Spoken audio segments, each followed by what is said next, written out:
Yes, there he is, the voice of God. Welcome to Party with Pete. It is a beautiful Thursday morning here on the East Coast, just after 11 a.m., starting fashionably late, as we are supposed to. And I am psyched. Today, we have a special guest, but we also have an amazing group of WDWNT staff members helping me party today. So welcome to the squad. Bring them all up, Kevin. I got my man from the Wolf Den, Eric Wolf. What's up, Eric? Hey, you cool cats and cool kittens. I love it. Oh, God, I love it so much, Tiger King. Down in the corner, we got my man, Nick LaCicero. Nick, how are you feeling? I am ready to party with Pete. I'm so excited. I've been wanting to do this for weeks, so this is great. This is great. We are excited to have you on as a veteran. You are the original party animal, so it is an honor to have you on. From Georgia, we got the beautiful Ashley Jasmine. Ashley, what's up? Hi. Nothing much. Just I'll preemptively apologize if I disappear because I'm technically still working, but I will be back. I like your style. I like your style. And, of course, our very special guest hanging out with us. He's going to talk with us, and then we're going to really get into it later on, is Piano Rob Volpe. We have Rob here, everyone. There he is. What's up, guys? Doing us a huge favor. So, guys, the way this works is you here at Party with Pete, we're going to take you through a bunch of stuff, but the best way to communicate with us is through the YouTube chat. So wherever you are watching, I will try and monitor those chats, but the one that is directly in front of me is the YouTube chat. So if you have questions, comments, concerns, anything you want to talk about to either of the five of us, throw those in the YouTube chat. And then later on, Rob will be playing in the last hour. That will be our request, and that's where the fun begins. I guess Ashley just ran to work. Congratulations to her employer. She's now back at work. I just do want to plug and get some business out of the way here, some housekeeping. Kevin, if you have the schedule, you are watching WDWNT live, and we do this every day at 11 a.m. And usually a program in the evening as well. Oh, look at you guys jumping around. Oh, this is fun. If you are a WIGS member, that is our WDWNT Inner Globe Society. That's where you get all your bonus content. You get your post shows. Last night, we had Pete Center for April Fool's Day. That was a lot of fun. If you powered through, we had a ridiculous post show last night. So make sure you sign up for the WIGS. It's as little as $2 a month, and you get all those fun perks. Also, you can jump in our chat on YouTube, and there's the super chat as well if you want something you want to talk about. That does get prioritized, and it helps us out tremendously. Besides that, we're going to jump right in. We're going to talk about a little bit of news, get that out of the way first. Some of the fun things that are happening. This is a little bit of good news.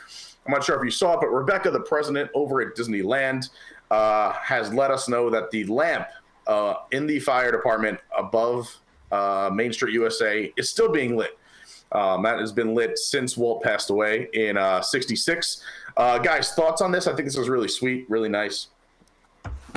I think it's a really cute idea, and it's a good thing. It's a comforting thing to see. The same with the flag ceremony at Walt Disney World. I think Tom talked about it on the news yesterday. But those kinds of things I think are very comforting, especially to fans, to know that, the parks are still being taken care of. They're still being looked after, and they'll be there and ready for us when we get to go back. And I like how it's keeping the cast member employed that has to go up there and turn the light on every day. Make sure it's lit. That's a good point. Make sure no one's touching it.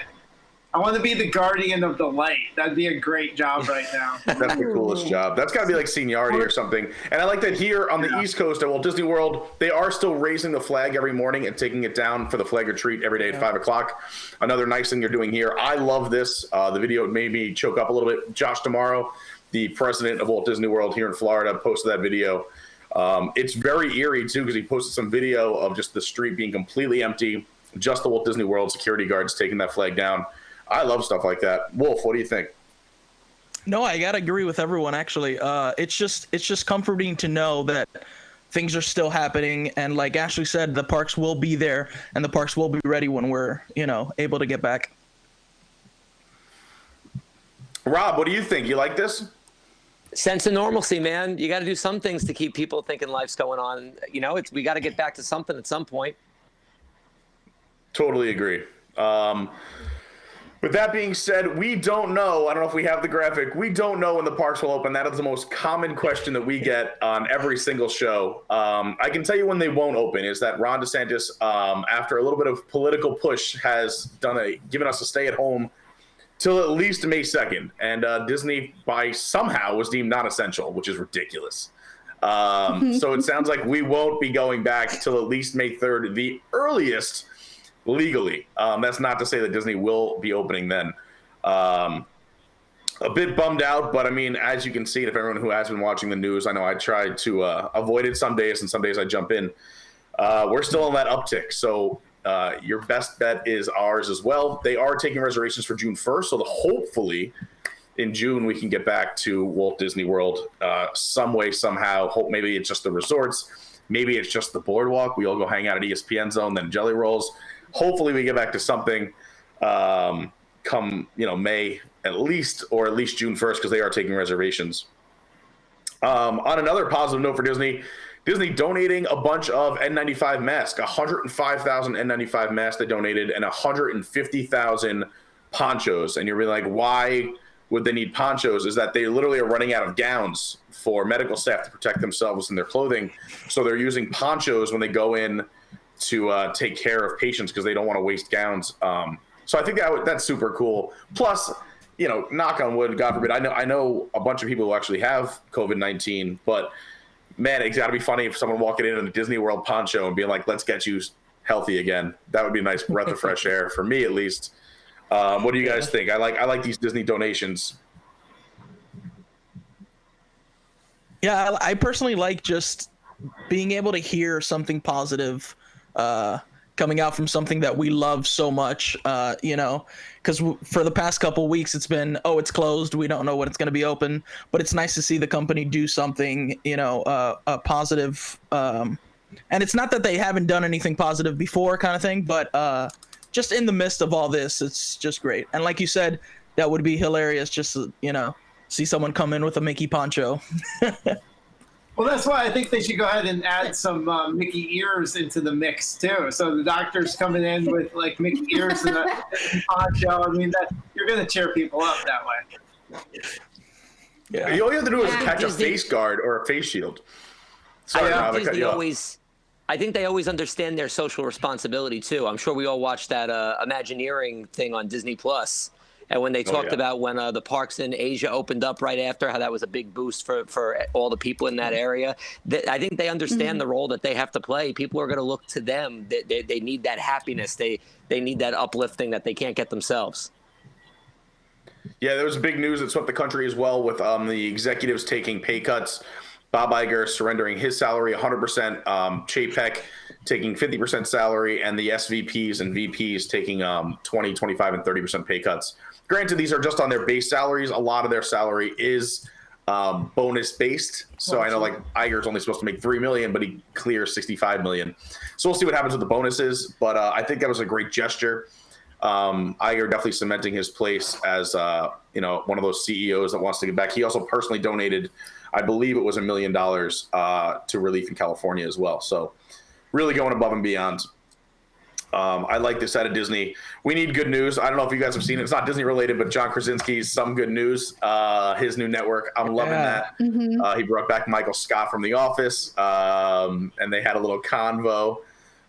Steve Carell, obviously. So I love anything with the good news. We're trying to keep it light here at the Party with Pete. I see there are tons of people in the chat.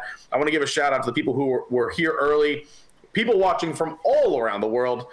We got Melons right here in North Florida, Victoria in upstate New York, Carl over in the UK, Susan in Wisconsin, James up in Maryland, our girl Courtney over in Omaha, Rebecca's in Texas, Danielle's in Nashville, and keep them coming in. I'll give you a shout out. We appreciate you tuning in for the Party with Pete nice and early. We already have a few hundred people watching live, so thank you. Again, if you're just tuning in, we got Rob, Piano Rob from Jelly Rolls right there in the center square as our special guest, hanging out with us all, I was going to say day, but all for our show until 2 o'clock. And starting around 1 o'clock, we are going to take some requests and play some tunes and get to know Rob a little bit better. I want to talk about what we left off with last week. We were talking about some of our favorite drinking spots around Walt Disney World and some of our favorite happenings. and I was talking a little bit about my balcony dance party that I threw. So here's the story. There's a video, and I think we have it. Kevin, voice of God, that video good at some point if I intro it now? Whenever you're ready. Yes. God. Kevin is the best, by the way. Kevin's not on the screen, but you guys know Kevin. Super tall, super handsome, super producer, puts all this together for me. So he's the man. But anyway, so balcony dance party. I was getting really stir crazy, and since I am in the entertainment industry, I have no income, and emailing people, please book parties in May, isn't a good look. So I decided to I brought most of my equipment's in New York, as you guys know. My business is in New York, but I brought a little DJ setup down here, and I did a little something.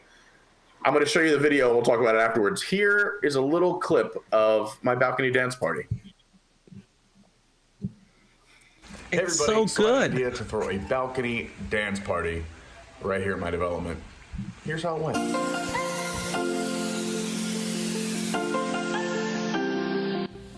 So we have officially been in isolation and distancing for a week. And I am sure there are others like me who need to pick me up, especially with all of our favorite amenities and social functions on hold. So I thought, why not have a balcony dance party? People can let loose, stretch their legs, and still be a responsible distance from each other. All right, so we're just prepping for the balcony dance party.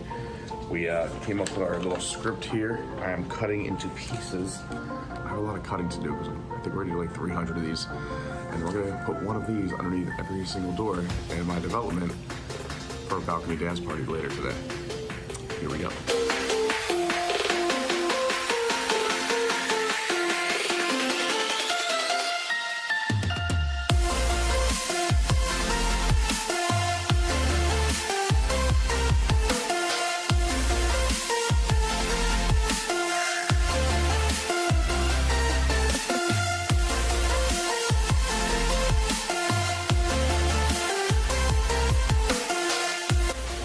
All right, we just finished passing out around, 300? A little more than 300 slips underneath doors and doorways, letting people know about our fun idea to have a little balcony dance party. So hopefully no one gets mad, and hopefully everyone enjoys it.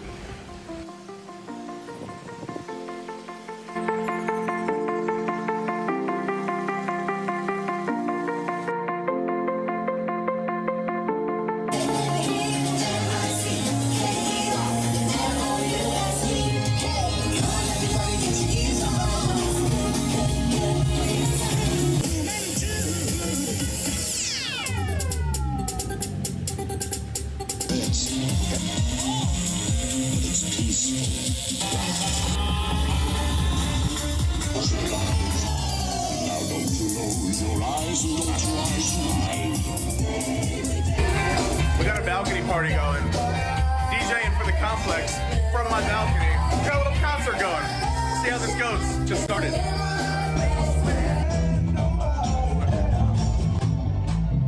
Here we go.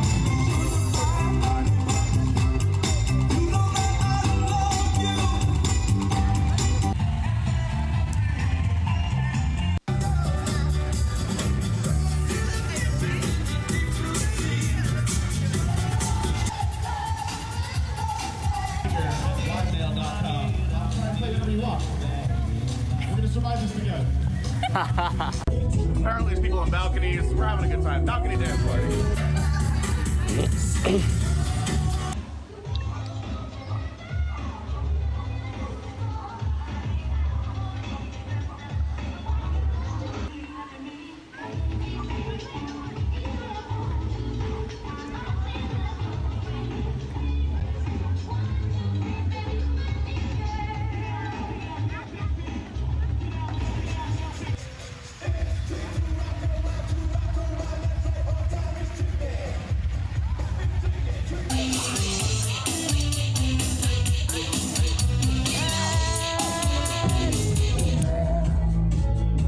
friends from my complex.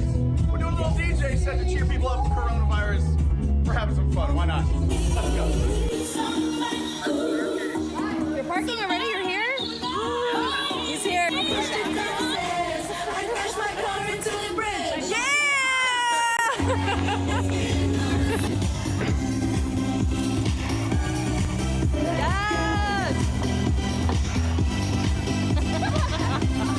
Yes, I love it. I love it. Yeah, Nathan, break it down. Oh, baby. I can't do it in my flip-flop.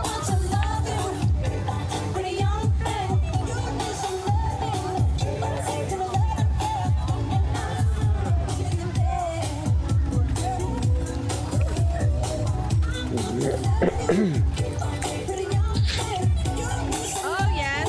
Oh, yes. Oh, my gosh. Oh, but look at wow.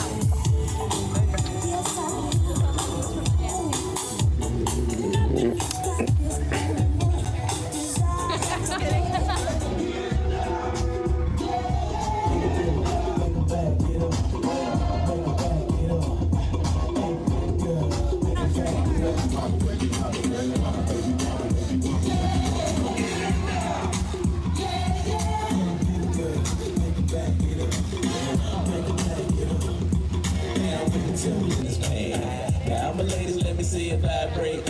And when it's over, you ain't gonna need your bird.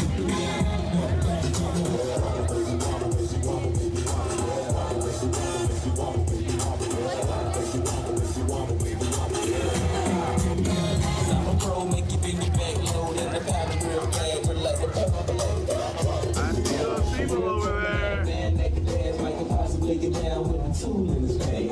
Now, my ladies, let me see it vibrate. And when it's over, you ain't gonna need your bird. 'Cause I'm a pro, make you bring your back load.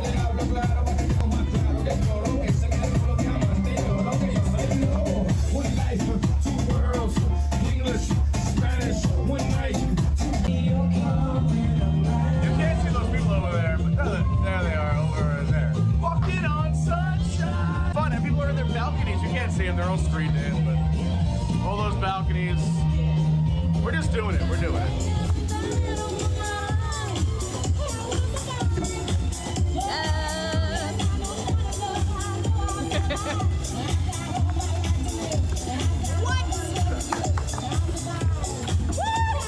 Come on, Will.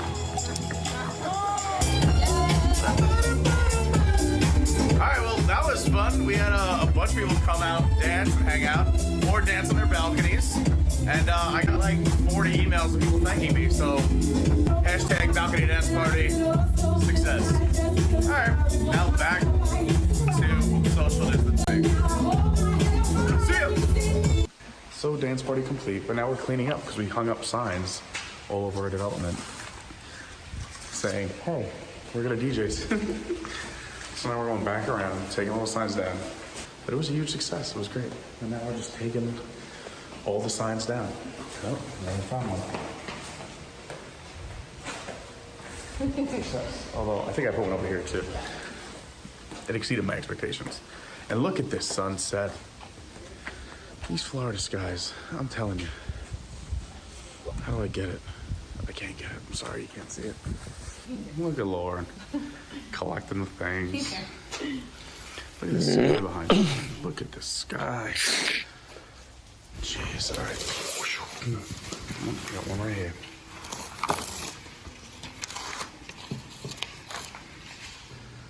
So I'm touched. I literally have goosebumps. I just got a knock on the door at the apartment, and I saw Alex was wearing his Cortland shirt, and I thought I was getting in trouble for yesterday, but he just handed me a card, and I was just opening it, so I thought I'd break out the camera. Just a nice thank you card. It says, thanks. And, oh my gosh, everyone signed it. Lauren, come look at this. The world is a better place because you're in it. I'm gonna cry.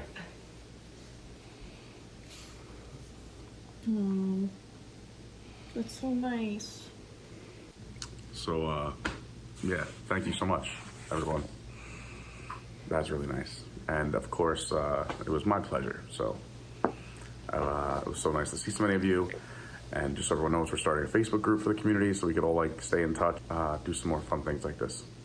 But thank you for thanking me, but really thank you guys for coming out and meeting us and waving to us on your balconies, and stay safe.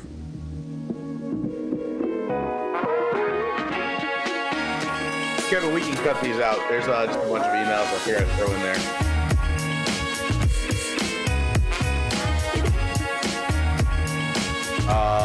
Yeah, so that is the balcony dance party video. We were talking about it last week. Just to give everyone a little bit of background. So my idea was I didn't plan on people, I should say. Not that I didn't want it, because it's always fun as a DJ having people come dance right in front of my random balcony. So I had asked my development in advance, can I throw a balcony dance party? Everyone just dance on their balconies, social distancing, and I live we have like a horseshoe design. I live right in the middle of the horseshoe. So acoustically, it could work. I had a big sub, and I had just two of my highs, or two other speakers up there as well. I live on the second story, so it would work for a nice cone effect. They never got back to me, and I waited a few days. So it was Sunday, and I was like, I'm just going to do it, but I don't want to get in trouble. So I cut up those slips, and we slid them underneath all the doors in the horseshoe. There's another building far away that we just kind of posted in the elevators and doorways, as well as the elevators and doorways around the entire development. But we were just like, hey, we're going to throw this balcony dance party. And if you don't want us to do it, let me know via email. If you want me to do it, let me know via email. And send me a request. We put these up, and then people were like, do it. We're so excited. So I was like, I don't know if I'm going to get in trouble. Like, this is the definition of a noise complaint. I don't know who was working from home. It was a Sunday afternoon. But, like, I legit just, like, blasted music to 6 buildings as loud as I could without blowing my speakers. So this is like the worst noise complaint you could ever do. So I thought I was going to get in a ton of trouble. But then I started getting email after email like, hey, this is great. Keep going. I was only going to play for like 45 minutes. Ended up playing for about just under 2 hours. And people just came out on their lawn, like, their lawn, but our lawn. They social distance about 6 to 10 feet away from each other via like their little apartment groups. And then some people came and danced in their apartment groups. It was really neat, and it kind of started this movement here in our thing. Now we started a Facebook group. I got to meet, and bringing this back to Disney is, I didn't realize how many cast members lived in my development. So I got to meet people who are friends with Mickey and Minnie, which is really cool. People who are friends with Goofy, people who are entertainers in parades, stage shows.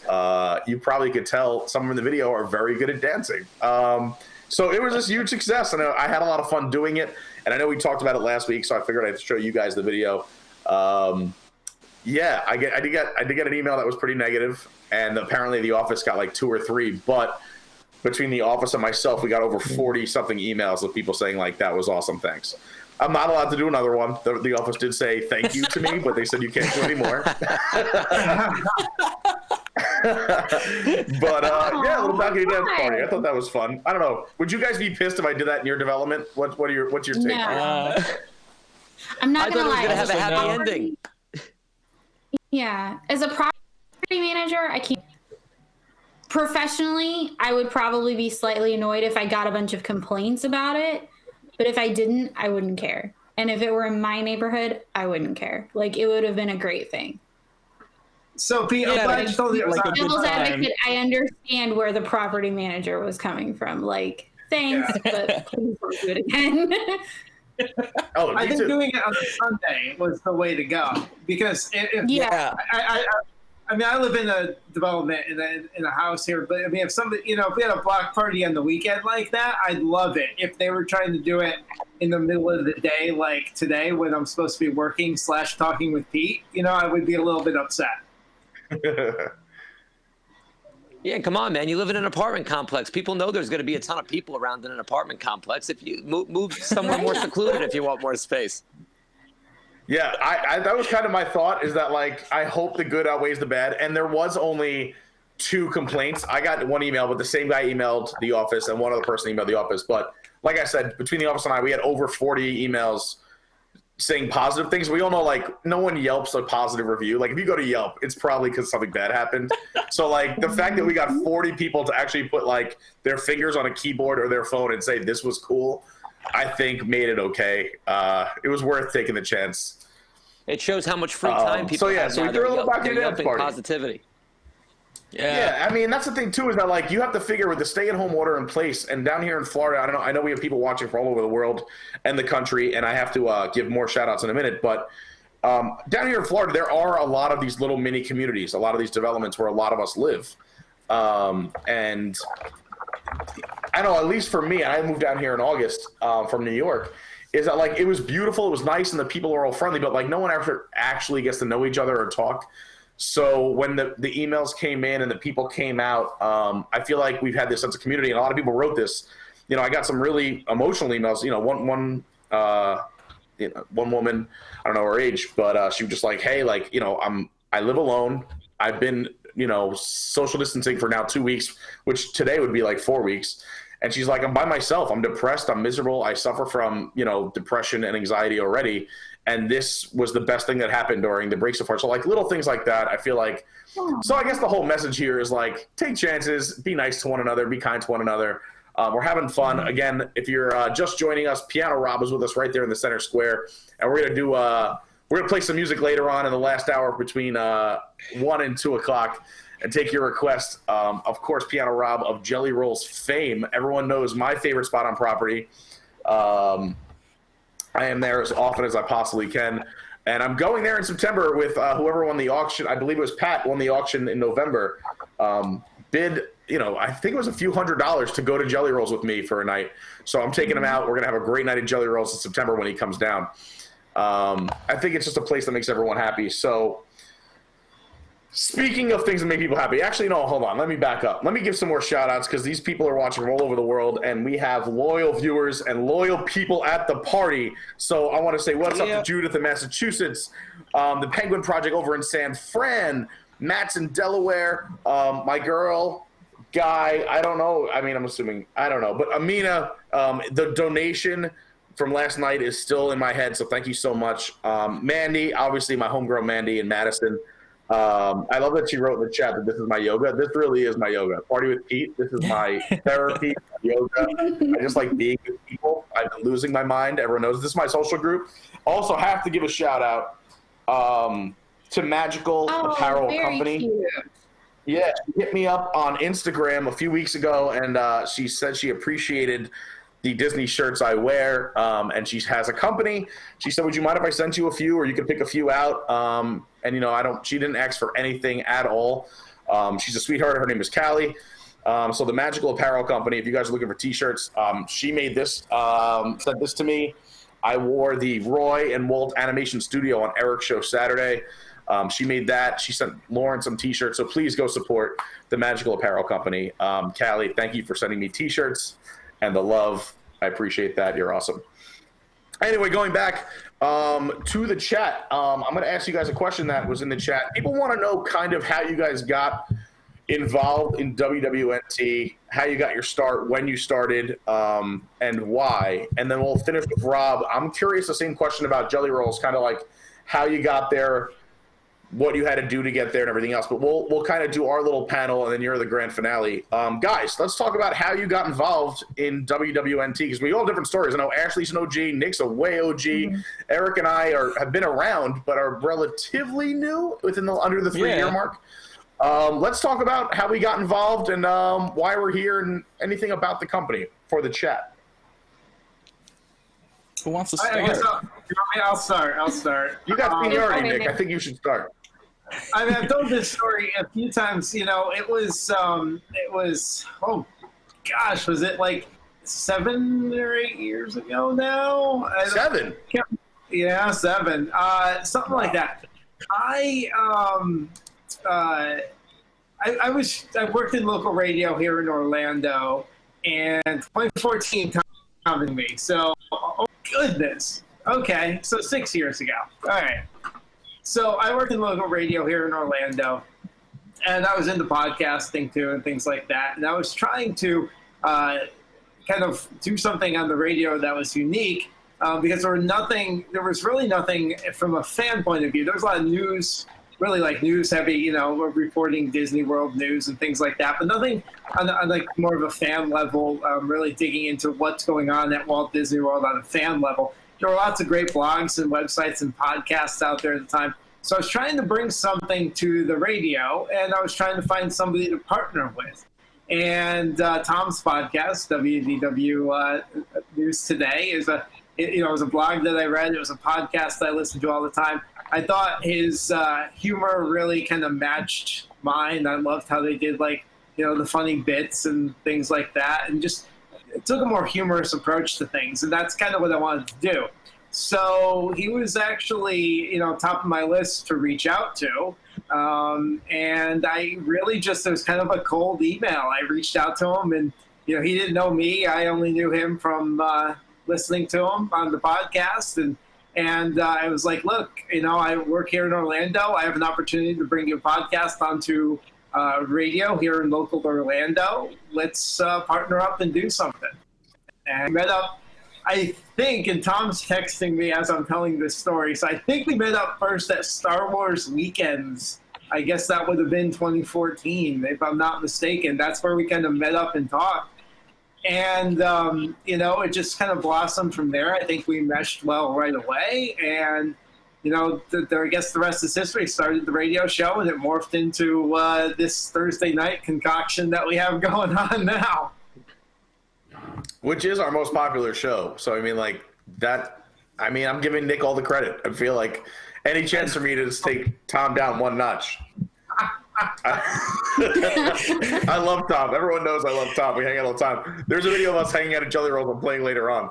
But, Nick, it sounds like you're the reason for the show, the biggest show on our network. Look, I found look, the key is to let Tom take all the blame for stuff and just be stupid funny and let people like you. So they can hate Tom all they want as long as they like the rest of us. That's how the formula works. That's the key. That's the let's blame everything on Tom. He takes all the he's good at it, and he doesn't care. It doesn't bother him. He gets the highs and the lows. Yeah. Honestly, exactly. There's as much people as I think Tom's watching right now. As much people, hate on Tom via the Diz Twitter and everything else. He has so much love. You walk around the parks with Tom, people come up to him all day long and want to take pictures with him, say hi. And if you do get to know him on a personal level like we have, obviously, Tom's a good guy, So anyway, so you've been around 7 years and just made that phone call, and then that's how it happened. That's how the magic happened.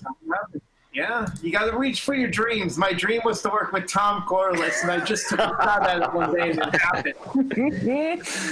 Oh, that's great. Ashley, I think you have the most experience after that. What's your story? Maybe by a hair. So there was an open casting call in 2016. About this time that year. And so again, I was I've listened to the podcast for years. I started listening to the podcast right before I went on my college program in 2010, and have been a fan ever since. And when they put out the casting call, I just said, screw it. Why not give it a try? So I auditioned, and I think if I remember right, my first segment was the top 10 underrated Disney attractions. And so I actually argued that Magic Carpets was an underrated attraction. And I think that might have cinched it because I made a decently compelling argument. And yeah, it's been ever since then, just debating and arguing it out. That's awesome. I love it. I think that's a common story. Eric, as you're similar, your journey. So actually, I started as a reporter. I came into the company as a reporter. I was released from that position. I wasn't very good at it, I will admit. I was not. I give it up to the reporters of this company. Like, there's specific things you got to look out for and stuff. I just wasn't good at it. Like, I understand that. And then just throughout the time that I was a reporter, I remember, expressing, movies. I'm into movies. I'm into Disney, everything Disney Plus, Marvel, all that sort of stuff. So then when Disney Plus launched, I was able to do some articles for that.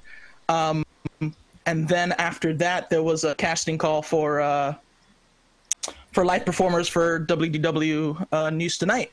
And that's when I auditioned for that, and I got that position. So that's what I'm doing now. And I get to do some other cool stuff, which is great. I've always loved all of this. It's kind of funny because, sorry, this is going little longer than This exactly is what the people want to know. but, They're asking in the chat. There were several people who want to know. Give the people what they want, Eric. Tell us the details. No, but it's funny because like as a kid in elementary school, middle school, high school, I was horrible at English and all the writing and stuff like that, and I still am. You know, I really am. It takes a lot out of me to be able to write articles and stuff like that. But it has gotten to that point that it's such a weird shift in mindset that this is what I like to do. I like being able to passion and share, you know, things with this community specifically.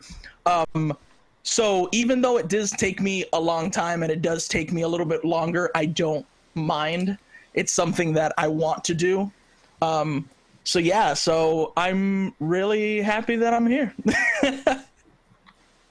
We're happy to have you. I think you're a huge contributor, and now you have your own show. Why don't you plug it right now, and we'll plug it again later. Ooh, you have the Wolf Den. Tell people about what is the Wolf Den, when is it on air? Give me the deets. All right, so we're doing the Wolf Den on Tuesday the 7th. It's going to be in the morning. And essentially, going back to what I just said, being able to like share things with you guys, I have no problem with debating things. I really don't. But for me, it's not really about that. I really like the creativeness of people. I like hearing opinions. I like hearing theories about movies and stuff like that. So that's essentially what we're going to be doing on the Wolf Den. So you're a Disney independent. You don't take sides. I don't necessarily, like if I have to, I will, but I don't necessarily need to. We all know you lean towards Pixar. Don't lie. You lean towards Pixar. I do. I have a signed picture here of Pete Docter. But the whole thing, we're going to be doing fan casting of a live action remake.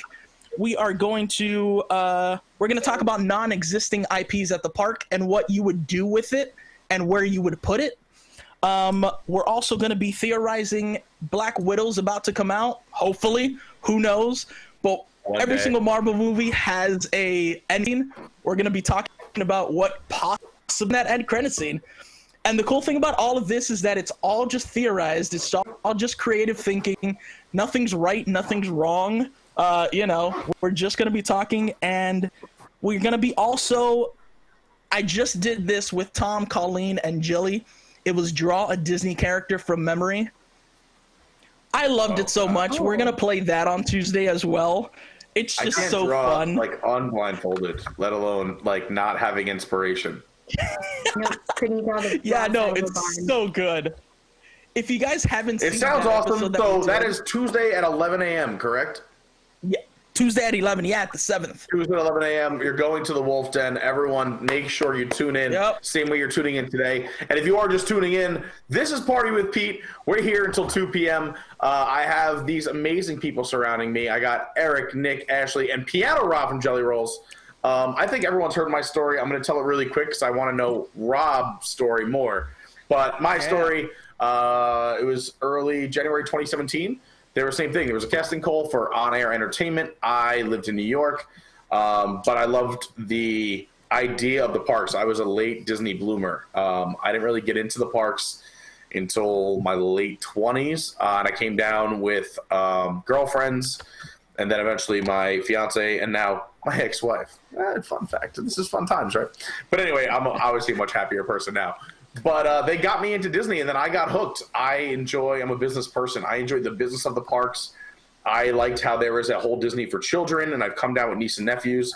I like there was a Disney for adults where you can go out, have fun all day, and then go to Jelly Rolls at night or go to Disney Springs, which we're going to talk about in the next hour.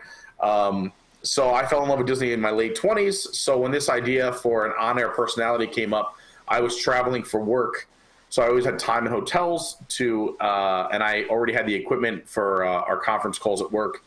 And yeah, I had an interview with Tom, and they liked me because I debated with Tom and gave him, a little bit of pushback.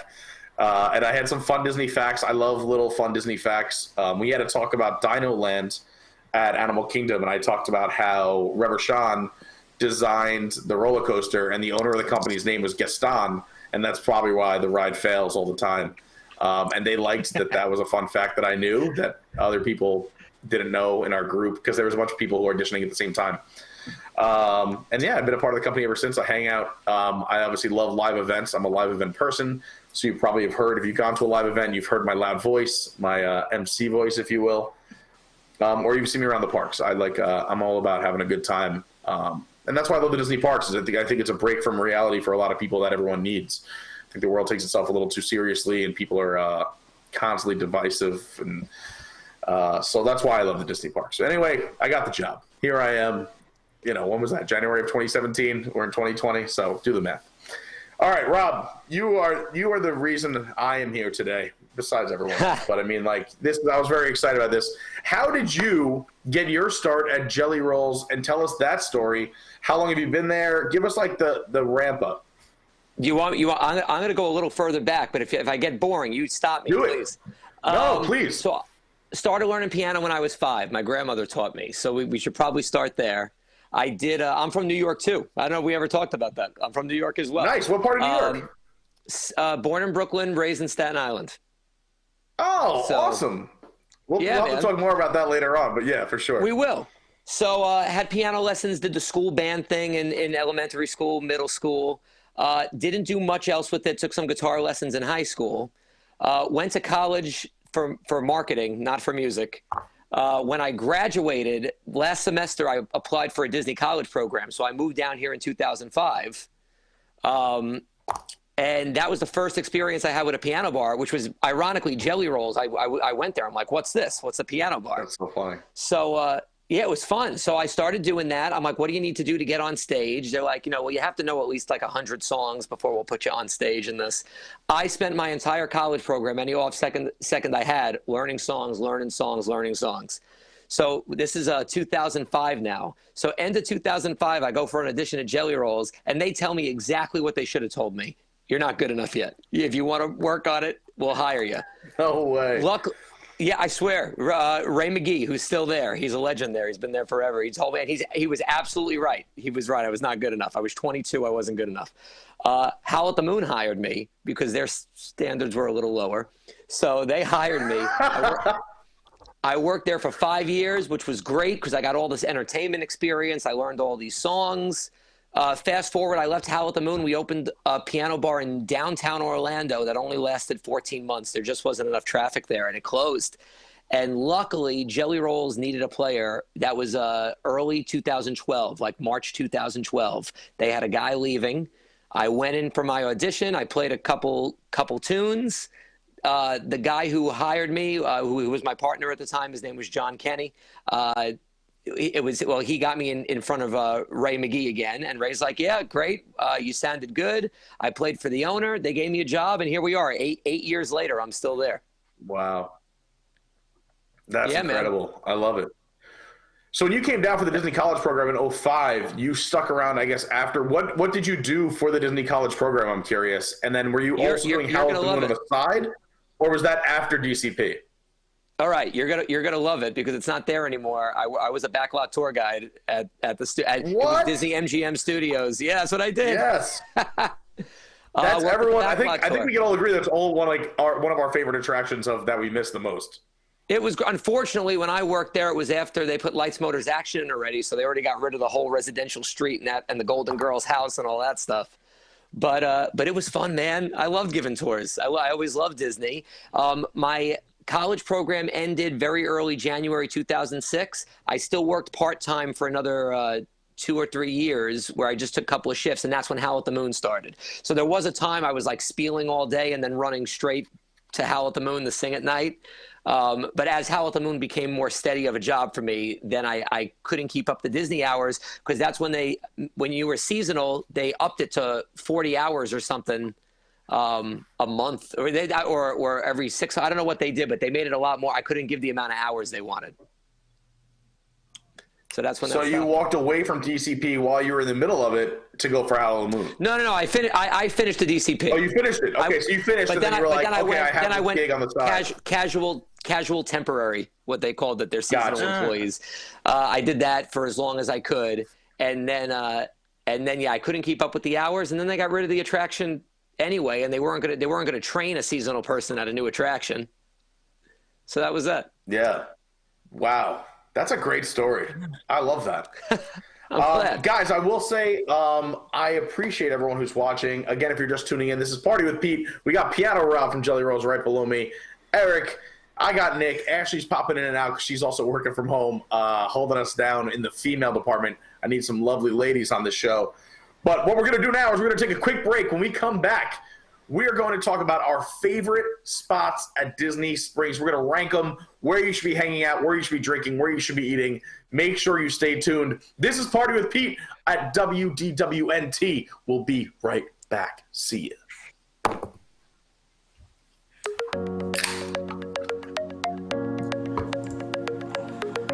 From the people who brought you the Disney Parks Home Edition, we now present the 2020 Epcot Flower and Garden Festival, Eric's Apartment Edition.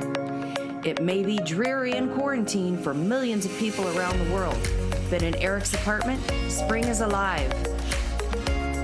From the comfort of your own home, or from 6 feet or more away if you are deemed an essential employee of the apartment, we will bring you videos of this stuff. And whatever these are. And don't forget these things with the towels. You can even catch a glimpse of our experiments gone wrong. We truly have it all. Plastic plants, dead plants, plants from IKEA, and even plants that have been watered sometimes. And don't forget about our event-exclusive merchandise. Next, spoil yourself before you soil yourself with exclusive food and beverage items from our Bear Cupboard Quarantine selection, like this refreshing vodka with Crystal Light offered at our patio kiosk. Or let your imagination run wild, creating concoctions with Fireball, rum chata, and chocolate liqueur in the office. Our mixologists aren't done blowing your minds yet. Check out our bourbon mixed with ice creations in the master bedroom. And don't forget beer people left behind at our last gathering over at the bookshelf. Outside the guest room, our straight tequila shots will have you wondering if this whole quarantine was just a dream. And of course, be transported far away with wine from all 3 regions of the apartment. Over in the kitchen, our chefs are working on some truly groundbreaking cuisine, like our famous 2-day-old Rotel Dip. Have we teased your appetite enough? Then try some of our delicious frozen treats, which include Hot Pockets and ice cream from last Christmas.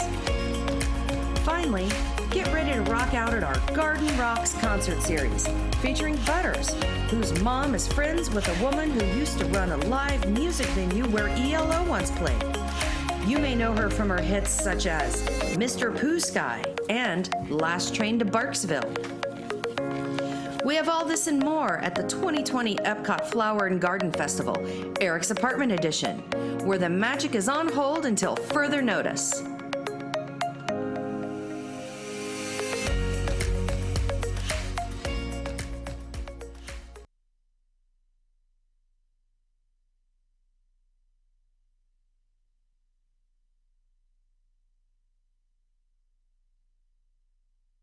Of course I do. It's the rusted paper.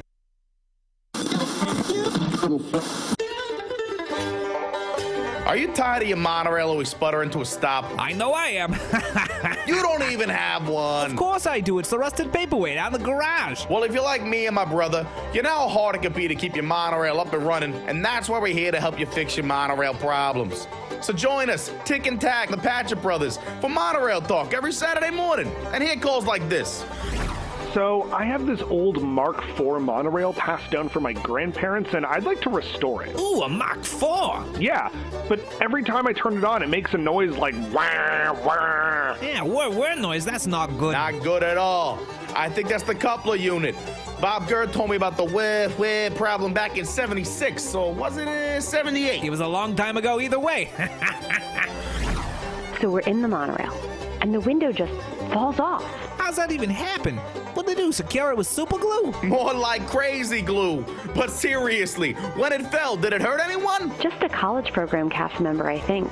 Well, they're a dime a dozen. A dime a dozen. Next caller is Bob from Burbank. Bob, welcome to Monorail Talk. How can we help you? Yeah, long-time listener, first-time caller. Let's say I had a fleet of Mark VI monorails. I'm just curious, how long can I get away with running them until they, I don't know, explode? They haven't already? I might agree with my brother on this, but that depends on how often you run them. Oh, all day and every day. But fairly empty, I assume? Oh, heck no. They're the gills with people. It's really full. Oh, boy. Oh, boy. In that case, time for a new fleet for sure. Anything else we could help you with? Well, what do you guys know about gondolas? So join us for Monorail Talk on your local public radio station. And remember, don't ride like my brother. And don't ride like my brother.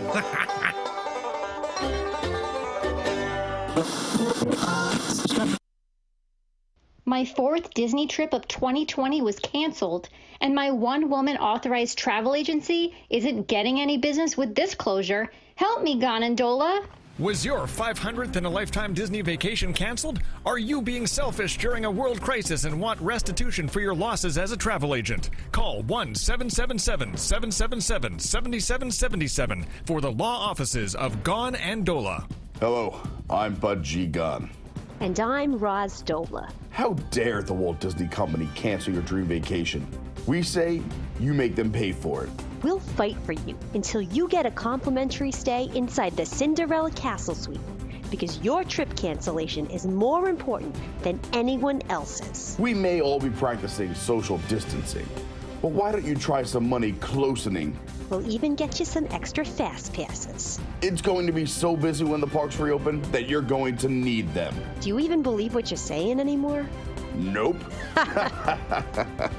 Gon and Dola also handle wrongful termination cases for CEOs appointed just before a global crisis, where the former CEO knew it was coming. Call 1-777-777-7777 for you to get the justice you don't actually need right now.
Hey, hey, hey. Welcome back. Can you guys hear me? Can you see me? Yes. Yep. Oh, awesome. Well, it's nice to be back. And I just want to say cheers because it just turned 5 p.m. in Dublin, Casablanca, Lisbon, Lagos, London. Shout out to Carl, who was in the UK, 5 o'clock where you are. Vienna, Brussels, everyone's in happy hour. If you're in Prague, Copenhagen, Cairo, Paris, Berlin, Frankfurt, Budapest, Rome, Athens, you're all in happy hour. So enjoy yourselves. Also, it's officially the afternoon on the East Coast, so if you have a beverage, you can drink with me. Yes. I'm going to go back to my drinking game that we started last week, that every time I touch my face on accident, I will be taking a sip. I like that game. Yeah, it really will make you notice how often you touch your face. And now immediately I want to touch it just by talking about it. All right, so our conversation for today is last week we were going around the parks talking about the best places to hang out, lounges, grab a beverage. But we never got to Disney Springs. So I figured why not? Everyone goes to Disney Springs, hopefully on their vacation. It's a fun little spot. Obviously, it's taken a lot of different facelifts throughout the years, from Pleasure Island to Downtown Disney. But now we have Disney Springs. I still think it's a fun place to hang out. There are a ton of spots to talk about. I'm going to kind of list them off rapid speed, but I figured we could each kind of pick 5, throw them into contention, and maybe make a top 10 list of places to hang out at Disney Springs. So I'm just going to throw a bunch out there. Maybe you forgot about some of these. Maybe they're on your list already. And then we'll each talk about a few of our favorites and why.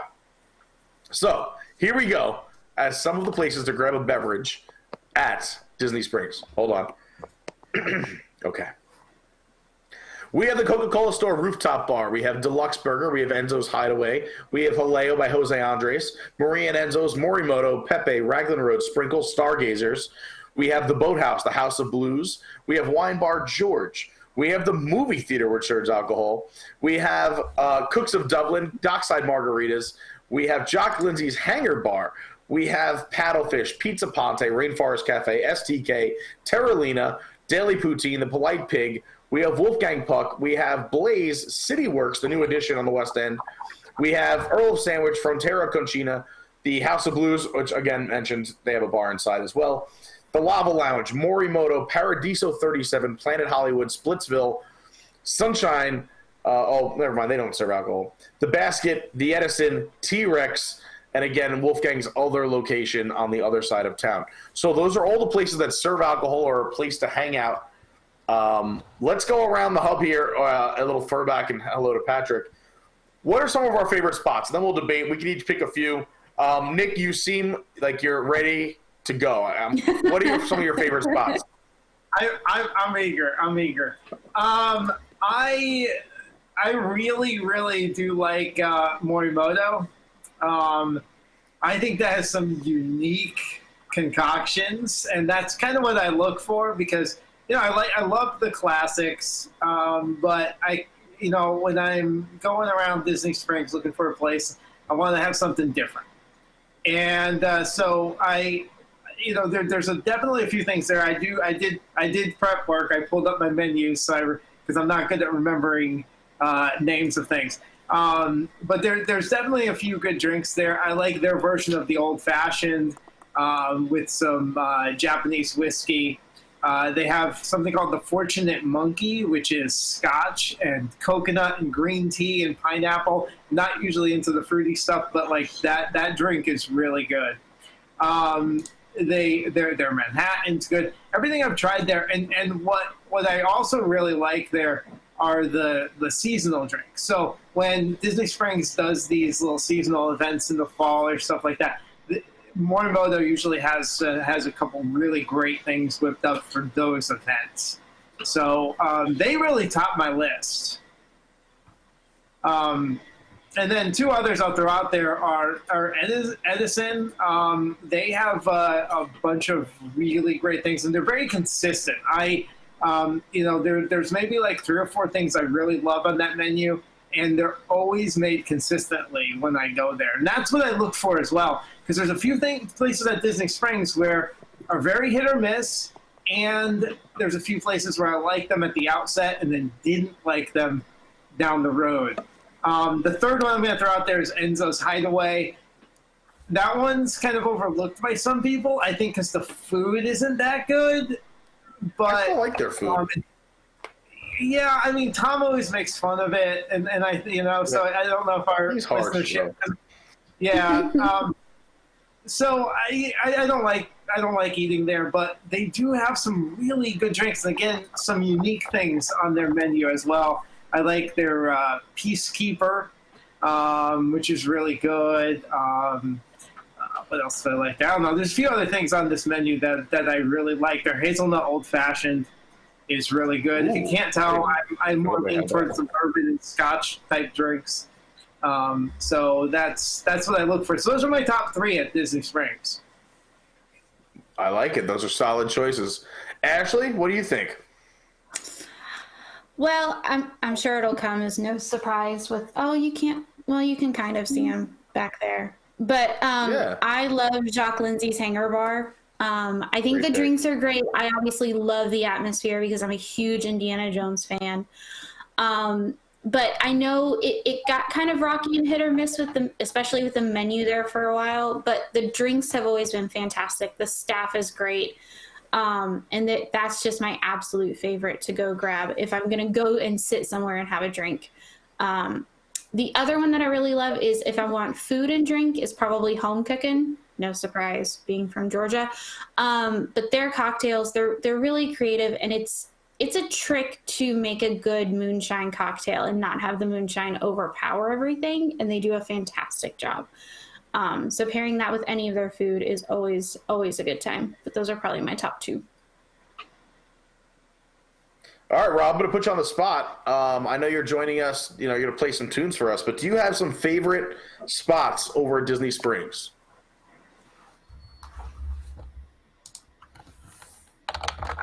Or we could play freeze tag, whatever you prefer. If you're really into freeze tag, we can play freeze tag. I mean, I'm not going to say no. You're Rob from Jelly Rolls. If you want to play freeze tag, we'll play freeze tag. Oh, no. All right. Well, we'll get them back. Let me talk to you about some of mine. I did come prepared as well. It is hard for me to put this into one category because, excuse me, I can tell you it's not coronavirus. It's just me talking too much. I factor in like atmosphere, theming, also time of day. Some spots I like during the day, some spots I like at night. But I will say that I kind of came up with a top 10, and I cut a few off to a top 8 or 9. But I will explain why. Hangar Bar, totally agree with Ashley with Jock Lindsay's Hangar Bar. I think it's a great spot to hang out. I prefer going here at night because when you sit outside on the boat that's attached, or at the bar outside, you can hear the entertainment. Again, I'm a big fan of any live music that is playing. So there's usually live music in that little area. There's like a little mini amphitheater between Boathouse and Jock Lindsay's. So if you sit outside of Jock Lindsay's, you get great atmosphere. The drinks are good. It's a fun atmosphere-wise. You can't beat it. Jock Lindsay's Hangar Bar. It's fantastic. Happy hour. House of Blues happy hour goes from 11 in the morning till 5 p.m. So it's got that all-day happy hour, which I think is so clutch. The staff is great. I've hung out inside and outside. They have usually, if you're a sports fan or something, you could sit by the TVs, but they usually have this awesome loungy, bluesy music playing. Love the House of Blues. And a fun fact, if you have concert tickets for that night and you go in and have a few drinks or a meal beforehand, you can get that validated to go to the front of the line. So if you're ever going to a show at House of Blues, use that little trick. You're welcome. Raglan Road. How has no one said Raglan Road? Come on.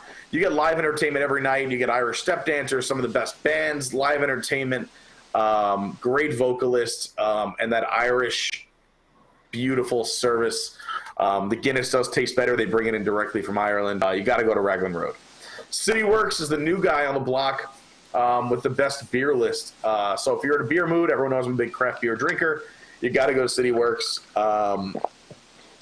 Go check it out. Also on the Disney Tables of Wonderland, they take that as well. One place which I'm sure a lot of people don't go to, again, a daytime spot for me is Dockside Margaritas. There's usually a live guitarist. If you see a theme here, I love live music. Dockside Margaritas, they take discounts. It's usually not that crowded. There's a line on one side, but if you go around, a lot of people don't know there's a bar on the back side. You can go over there, just walk right up, order a drink, sit down, stand up, watch whoever's playing. You can walk around the margarita around Disney Springs. It's fantastic. This one's kind of a deep cut, but I like the Lava Lounge, which is underneath the volcano at Rainforest Cafe. I've never eaten at a Rainforest Cafe because that's what people tell me not to do. But the Lava Lounge, I've been there a few times. People have fun. There's usually like this community atmosphere. It's kind of sunken along the water beneath the volcano. Every time I've gone there, I've met really cool people. The bartenders have been really great. And you earn points if you sign up for the free Landry's Club. You should do that if you're ever in town. The Edison, as Nick mentioned, is fantastic. Great atmosphere. Usually something funky and cool going on. I agree with Ashley, too. Besides Jack Lindsay's, Homecoming is a really cool spot for cocktails. They take Tables of Wonderland. They take other discounts as well. And my only other one that I feel like we haven't talked about that deserves some love is outside at Splitsville. They usually have a band, again, live music. Some of the best live artists come there. I've legit, before I even lived down here, I saw a duo, and I was like, come play in New York for me. I'll fly you up, and I'll give you 3 gigs over one weekend, because people are so good. That's how good the entertainment is at Splitsville outside. So That is you could call that my top 7 or 8 places that you must do. We have Rob back. So, Rob, I'm going to let you close it out, and then we'll kind of like maybe vote, and we'll come up with a top 10 or top 5. What are some of your favorite spots at Disney Springs? And you can repeat answers as well. I was going to say, I don't think you hit one I didn't. Dockside Margaritas was always a big one for me. It's a really nice atmosphere, especially if the weather's good enough, and especially if you like margaritas. I'm not as big a craft beer drinker as you probably are, but I know everybody that loves that City Works right outside the NBA experience. And for me, too, House of Blues. I mean, let's face it, they usually got some of the best music outside House of Blues, so that's where I like to be. And, I mean, you get whatever you want. You sit out there. It's a beautiful courtyard. You hear tunes. It's wonderful. Totally agree. All right, so now we got to put these into some kind of category. Hey, I'm going to toss it. Hold on, Pete. Hold on. Okay, so I didn't know we could throw so many into the ring. I need to throw 2 more in to this. Throw them in. I got them. Let me add to your list. Go ahead. All right. Because I wanted to leave some, I went first. I wanted to leave some for other people. I think it's a shame Boathouse. No one mentioned Boathouse. So Pete goes for he likes the loud entertainment stuff going on. See, I like these nice peaceful places where I could just go enjoy a drink, and I go for the drink and maybe the view. Boathouse has a great view. You go sit out on the back patio. You're overlooking the lake, and it's a beautiful place to have a drink. Plus, they have one of the sneaky good old fashions. It's really just Jack Daniels, and it's a normal old fashioned, but they make it so incredibly well. So I highly recommend that. And then we cannot overlook the Polite Pig with the bourbon. Oh, good call. Good call. There are some fantastic things to try there. Their beer selection's good. I'd steer clear of their pre-mixed cocktails. Don't touch those. But when they do a seasonal cocktail, again, when Disney Springs does these fall and winter, and I think they even did a spring and summer one, I don't know. When they do these special events, Light Pig usually comes through with a real winner as well. So I love sitting at their bourbon bar and just trying a few things that maybe I don't feel like spending $100 for the bottle, but I'll put down some cash for the pour and enjoy it. So I have to throw those 2 in there. I think those are great additions. The Polite Pig does have a decent craft list as well. One that we did not mention that I feel like we have to talk about before we rank these is also Stargazers. I know Josh, that you guys know, he just did our March Madness. Josh loves Stargazers, and he says it's the bar that's on the backside of Planet Hollywood. Say what you will about Planet Hollywood, but apparently this happy hour, again, you get a live entertainer, which I'm all about. And apparently their specials are pretty good. Have you guys done the Stargazers happy hour or a night at Stargazers? No, but I've heard Josh brag about it many a times. Yeah. I'm checking in with the chat. A lot of votes. They're all saying they love Jock Lindsay's as well. Ashley, great idea. A lot. They saying the cocktails at Enzo's Hideaway are the bomb too. So they really great are. Pick by Nick. Yeah, apparently that's a great spot. We got some Lava Lounge fans. We got some Raglan Road fans. Some Splitsville fans. Apparently, I have to give Rainforest a chance. It's not that bad. But here's the deal. When someone says the food is not that bad, why am I going to that restaurant when there's so many other options? I'd rather go somewhere where they say the food is fantastic. When you tell me the food is not that bad, it means don't eat the food. I think Boathouse is a great addition as well. I'm a little upset they don't take Tables in Wonderland because of the price point. But I do like every once in a while. I'm not always about the loud atmosphere. But it is very nice. It's very serene. It's beautiful out there, especially sunset. If you're out at the Boathouse on that outside bar, it's gorgeous with the amphicars driving or boating by, whatever you want to call it. So I'll say that's a great addition as well. So with that being said, I have a lot here on my board. I've been taking notes.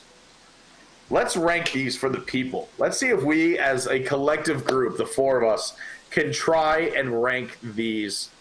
And instead of going from 10 to 1, I think we should start at 1 and work our way to 10, since we have so many different voices. What do we think is the best out of these? We just talked about the chat has a lot of opinions as well, but as a group, what do we think is one of the best spots? Like if you were to say, hey, you have to go check this spot out if you're coming to Disney, what do we think?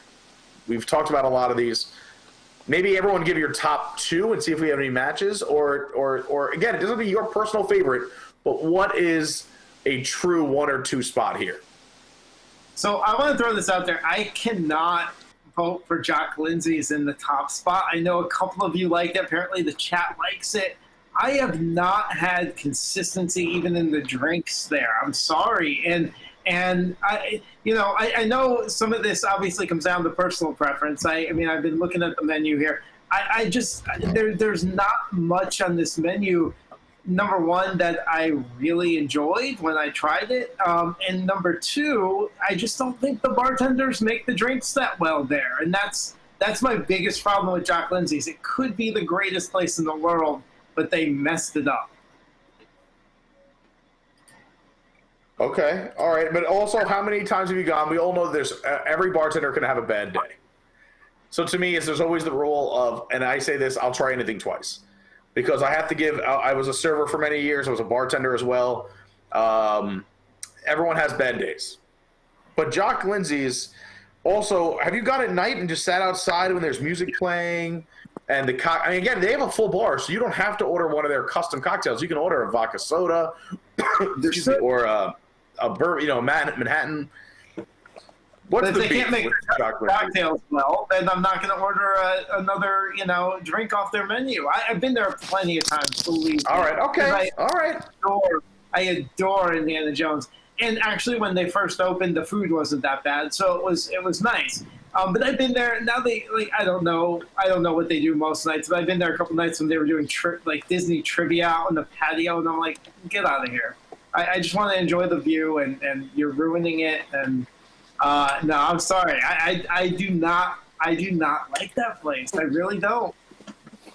Okay, I want to. Right, so we won't put that in the 1 spot if you're that much against it. But what would you say? What do you think deserves the 1 or the 2 spot?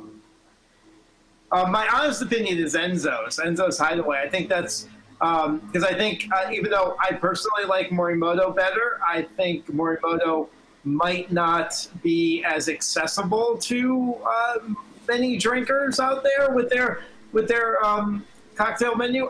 So Enzo's has some unique takes. I think Enzo is just as unique as Morimoto. Morimoto, you can find, and again, if we're going by cocktail list, I think you nailed it with Morimoto. I think they have one of the best cocktail lists at Disney Springs, hands down. And I think they have a cool atmosphere. Again, there's no live music for me, so that's why it's not my top 1 or 2. But it's always in a spot I go, so it would definitely be in my top 5. It was on my list. I just didn't say it again because you already mentioned it. But I don't think it's that much of a stretch to say Morimoto. Morimoto is just like Enzo's. They have different cocktail lists, but they're each their own kind of style. I'd be okay voting for either one of those, yeah. All right, what do we think? Ashley, what's something you feel really deserves the top 1, 2, or 3 spot? You're muted. Unmute yourself. Or Kevin. Are you there? Okay. There you go. I can respect Nick's opinion, even though obviously Jock Lindsay's would be my top, because it was. I do think it still deserves top 3. I saw in the chat some people too, and granted, I'll take it with a grain of salt because I'm not a local, so I don't get to go as many times as other people. But I've never experienced inconsistency there, and maybe I've just been lucky. I don't know. But at the same token, I do still think it needs to be top 3 because to me, it has a theme and an experience that makes it feel uniquely Disney. Whereas some of the other ones, yeah, they're great, but you could probably find similar things where you live. Whereas something like Jock Lindsay's, you can't find anywhere really other than a Disney park, which I think for Disney Springs is kind of important. I would be okay with Enzo's at the top. And probably, I think Morimoto and Enzo need to duke it out for 1 and 2 because they do have some of the best drinks. I don't necessarily like hanging out there as much, but the cocktails are good. This is crazy pants to me because both of those are not in my top 4. Really? But maybe, yeah, I don't know. For me, is that again, like you're at Disney, so like I can go to a nice Italian place and get good cocktails. Morimoto is more eclectic. They're harder to find a spot like that. Probably, maybe it does belong in the top 4 or 5.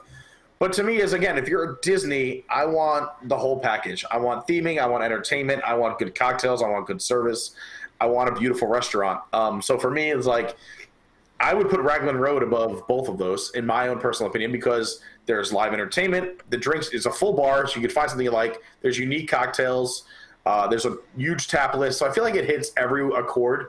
And for me, when I'm doing these lists and I'm ranking things, as much as I like something, I have to think about the big picture for everyone. I think there's something for everyone at Raglan Road, at least most. And again, you have that live entertainment. There's an indoor area, an outdoor area. It's just they kind of hit everywhere for me. Again, if we were breaking these in different categories, like mixed though, because I like a place that has both. Like if there's some nights where I could go and have loud music, but there are some nights where I just want to go and sit and have a cocktail. And I agree. I think that's why I like Raglan Road too. That if you go Raglan Road for lunch, or if you sit outside on certain nights, it's nice and quiet and peaceful. You can still hear just like the music playing. That's why I like Raglan Road so much. I have no problem with the other ones. Hangar Bar would be up there. If we were talking strictly happy hours, maybe I'd bring up Paradiso 37. They have the best happy hour, one of the best happy hours besides House of Blues. They're probably the number 2 happy hour, where you can do margaritas and beers for like $3, $4, and $5. It's crazy, and they have live music too. But all right, let's see. I like that we have an as I call it, a WDWNT outsider. Rob, what do you think in terms of like Raglan Road, Morimoto, Hangar Bar, Enzo's? How would you rank those personally? I'll bring some sanity to this. If we're basing it on full Disney experience, I think you got to go with Raglan Road and the Hangar Bar, only because you can't, like you said, you can't get those anywhere else. Now, if you're ranking things in other categories, strictly on drinks or something different, entertainment, then we might go in certain different directions. But if you want something that people can't get everywhere else and it's a unique Disney experience, it's got to be between Raglan Road and the Hangar Bar. And also, I'm going to give honorable mention. Nobody said it. I'm a huge fan of STK. I don't know if I would say that just for drinks. They used to have a little champagne thing that they did, and they brought out like different things you could put in the champagne, fruits, jalapenos, stuff like that. But based on Disney experience, Raglan Road or Hangar Bar. All right, so now let's go counterpoint. Nick, are you comfortable putting Raglan Road? I mean, you already talked about Hangar Bar. How do you feel about Raglan Road in the 1, 2, or 3 spot with everything we've talked about? Look, yes. See, I like Rob's point of view there. If we're talking, we got to figure out what we're kind of ranking these on. That's always the problem with these lists of criteria. Yeah. I would say this before we go any further. For me, is total experience. Like we're not going. We're not talking about just cocktails. Cocktails should play a Disney Springs. Yes. So we're talking Disney Springs, and Ashley makes a good point, and obviously so does Rob and Nick. So I'll say this. For this list, is I want total experience. So cocktails should play a large role, but it's not just the best drink they make. Let's talk about atmosphere, and atmosphere can be different for different people. Is it something that will hit someone because it's lively and fun? Is there a quiet time? The staff, the food. I want total experience where, like, if we were to say to anyone that we, as a collective group, we can hand this to someone and say, you probably, if we gave you these top 10, you would like something on here, whether we know you or not. Pete, did nobody say Wine Bar George? That's another great one. How did no one say Wine Bar George? There's too many. There's too many, man. Really too many. I know. That's why we're doing this list, is because people can feel lost Wine Bar George at is Disney great. Springs. And that is why I am doing this service at here at Party with Pete to give you a top 10 list that will hit 90% of people who visit Walt Disney World. So we need to come up with these top 10. We have 20. We got to narrow it down. And we have to do it. More variety. So I mean, Raglan Road, it has the entertainment, it has the atmosphere. I love the Bailey's Shake and the Whiskey Sour. Those are 2 great drinks there. But let's go for a mix. So let's throw one in purely for the drinks, one in for the atmosphere, maybe one that has it all. All right, so can we say as a group, maybe the number 1 we should just give to Raglan Road? It's quiet at times, it's fun at times, the food is good, the atmosphere is good. Is that a place that we can all agree we would tell? Let's say Aunt Kathy is visiting, and she says, where should I go check out at Disney Springs? We're doing a Disney Springs Day. Would we all say check out Raglan Road? Oh, definitely. Yes. Yeah, I'd be okay with that. suppose. All right. So I'm going to throw Raglan Road up to number 1. Now, you guys, this is where the heated debate comes in, is Enzo, Hanger, Morimoto, and then obviously we still have a lot of other ones. And again, now we're factoring in the total package. So cocktails play a role, but also could be price point, could be atmosphere, could be theming, could be the Disney experience, quote unquote. Again, so going through what other people suggested, we still have Morimoto, Enzo's, Boathouse, Fly Pig, Jock Lindsay's, Homecoming, Wine Bar George, Dockside, Stargazers, Paradiso, Splitsville, Edison, Lava Lounge, CityWorks, House of Blues, Hanger, SDK. Where do we see Disney experience hitting, or at least something that hits high marks in most of the categories for 2 and 3? I'm just saying the 3 of us voted for Hangar Bar. So, I mean, I love you, Nick, but I do love again, Nick 3 of as us well. voted for it. I think it should get number 2 then. I kind of have to agree, and I value Nick's opinion because I know he is a drinker like myself and he is an artist. But even though the cocktails aren't always to Nick's liking, and there are some sweet cocktails, I personally don't order off the list. I don't like sweet stuff. So I just get a vodka soda or a beer. But the atmosphere, when you walk in, it's cool. It's different. There's nothing else like it anywhere else you go. And again, when you're going at night and you can sit outside at the bar or the boat, you usually have live entertainment, which I think is very cool, and you can people watch. I am a big fan of the Hangar Bar as well for those reasons. Nick, can you sleep tonight if we put Hangar Bar at number 2? I will. We have enough liquid magic tonight, Pete. So I'm sure I'll have enough alcohol to get me to sleep tonight. So I'll be. That's fine. right. We will plug tonight's live programming this evening is our WDW News Tonight, starring Tom Corliss and Nicholas Cicero, our nightly talk show. There it is. You can see it at 9 p.m. tonight. And one of the segments on tonight's show, we'll give you a little preview. I don't even know if people knew that. But Nick and I are doing our segment that was so well received about a month ago, Liquid Magic. We will be making cocktails, giving you a recipe from the Walt Disney World Resorts and making it live on the air for you to follow along. So, yeah, it's a long haul for us today, Nick. I mean, starting at 11 a.m. and going to 11 p.m. I'm going to have to take a siesta or go for a workout in the middle of the day. But it's going to be fun for us. Over my shoulder right now, I'm setting up my tiki bar for tonight. So I'll be ready. I'm making drinks from Trader Sam's tonight. I like it. I won't say where I'm making it from yet. It depends on what I can find. I have to go to Publix later. Depending on what I can find and what they have will be what I make tonight. I'm going to leave a cliffhanger there. I have an ABC delivery coming in a couple hours. Oh, you are a boss. Well, this is up, and we'll come back to this in a second. But tomorrow morning, 11 a.m., we are doing a watch along. If you haven't done a watch along with us, we tell you when to turn on the movie. We all watch it together, and we provide commentary, fun facts, some behind the scenes stuff, and just our general opinions on the movie. Tomorrow, Waking Sleeping Beauty, really cool on Disney Plus. And then 9 p.m., the e-ticket report.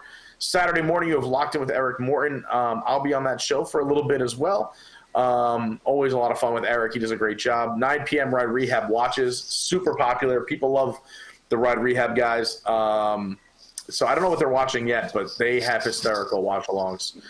And then Sunday, April 5th, Onward watch-along. For those who didn't make it to theaters before they were shut down, you can watch it live with us at 11 a.m. on Sunday.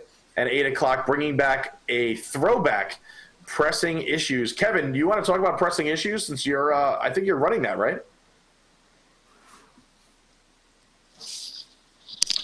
Yeah, I am. So it's going to be a long-form discussion, no real time limit. So you think Park Center, but instead of, 7 issues for 3 minutes, think 3 issues for 20 to 30 minutes each. So Jason Diffendahl is going to be hosting that, most of our episodes at least. So if you're looking for something kind of akin to the podcast that used to go out, it's much more in depth. Again, no time limits. It kind of deep dives into the pressing issues. That's what you're going to want to watch. I'm laughing. That's a great plug, and definitely tune in for that. What's funny is that I used to listen to Pressing Issues and our podcast before I joined. You're muted. Oh, you have me muted then. I can. I'm not muted. everybody. I can hear you. Oh, okay. I was going to say it's kind of funny that you say the opposite of Park Center because I used to listen to Pressing Issues and the podcast at WDWNT before I worked here. And I always said, I love these shows, but I wish there was a short form version. So that's why we came up with Park Center. So it's nice to kind of go back to the long form. I think people really like that, where you can really dive deep and you're not on a time constraint, especially now that we're all sitting at home. We have a little bit more time where we can listen to these things. So I'm excited to have that deep dive on Pressing Issues. The reason I was laughing is I just got a text from Tom. He goes, I really want to call in and yell at all of you because you all suck. What did we do now? Oh, you know he has an opinion on Disney Springs. You know he has an opinion. Tom, I don't know, if you want to give him call in. If you want to give him the VMix call in, give him a password privately.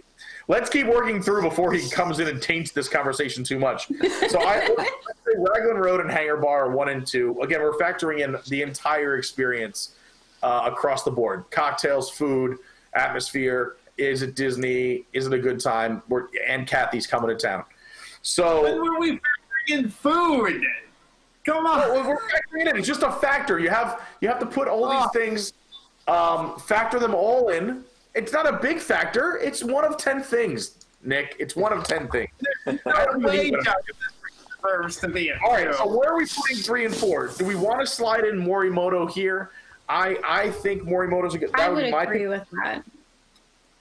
I think the theming is amazing. When you walk in, that beautiful white bar that starts at the host stand and works your way through the entire restaurant, the glass kitchen, the amazing cocktail list. It's multi-level. It hits all the senses. No live entertainment, but I mean, again, you can watch the kitchen. They have a great music loop as well. Are we comfortable with Morimoto at 3? Yes, and the food is amazing if we're counting that now. And they have an amazing cocktail list. The food is out of this world. And again, this is where I do take people who are coming in for the first time as well. All right, so we crossed that off. Now we still have Enzo's. We still have a few other favorites that are on here. Homecoming seems to be very popular in the chat. Wine Bar George, Boathouse, House of Blues, City Works, Dockside, Lava Lounge, Edison. Where are we thinking? Let's throw a few out there and argue them for 4, 5, and 6.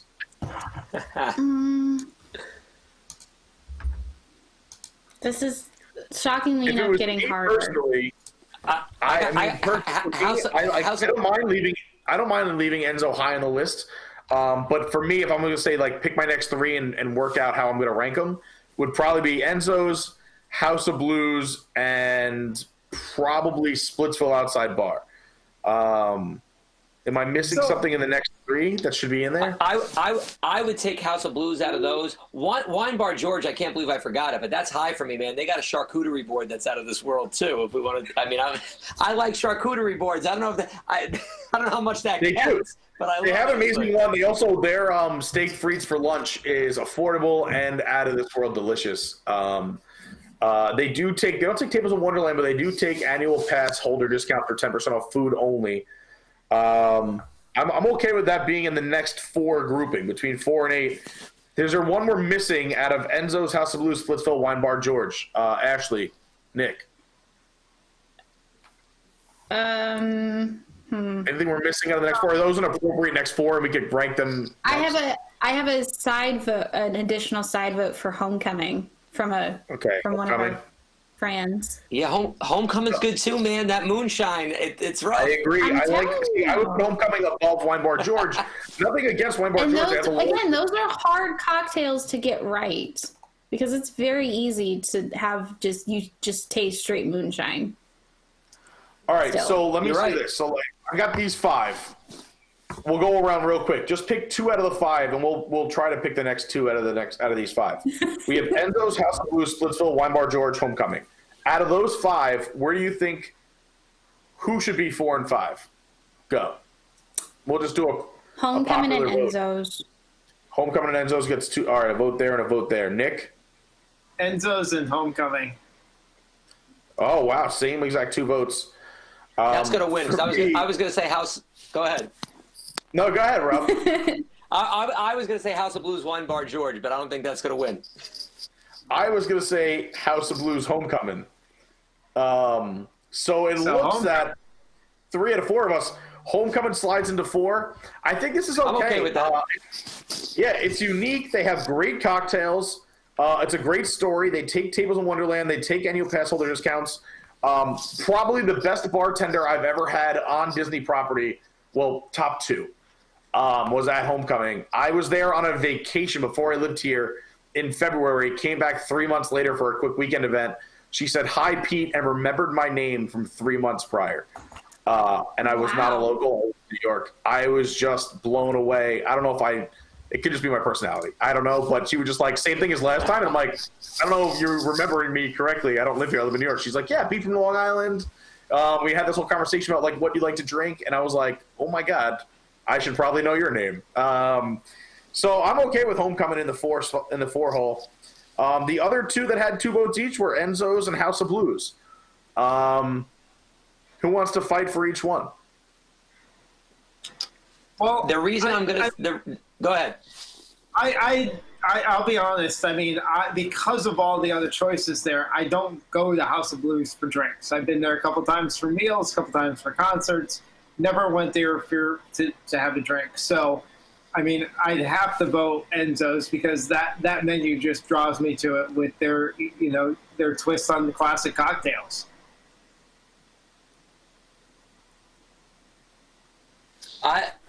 Enzo's is great, so I have nothing against Enzo's if it wins. House of Blues is going to edge it out for me because it has the outside entertainment. Now, I don't think House of Blues does anything super special with their drinks, but for me, that is a cool place to chill and have a cocktail. Enzo's is delicious. I highly recommend it. It's hard to get good Italian food, especially in Florida. So agreed. I'm definitely good with Enzo's. There's nothing wrong with it if that's what wins.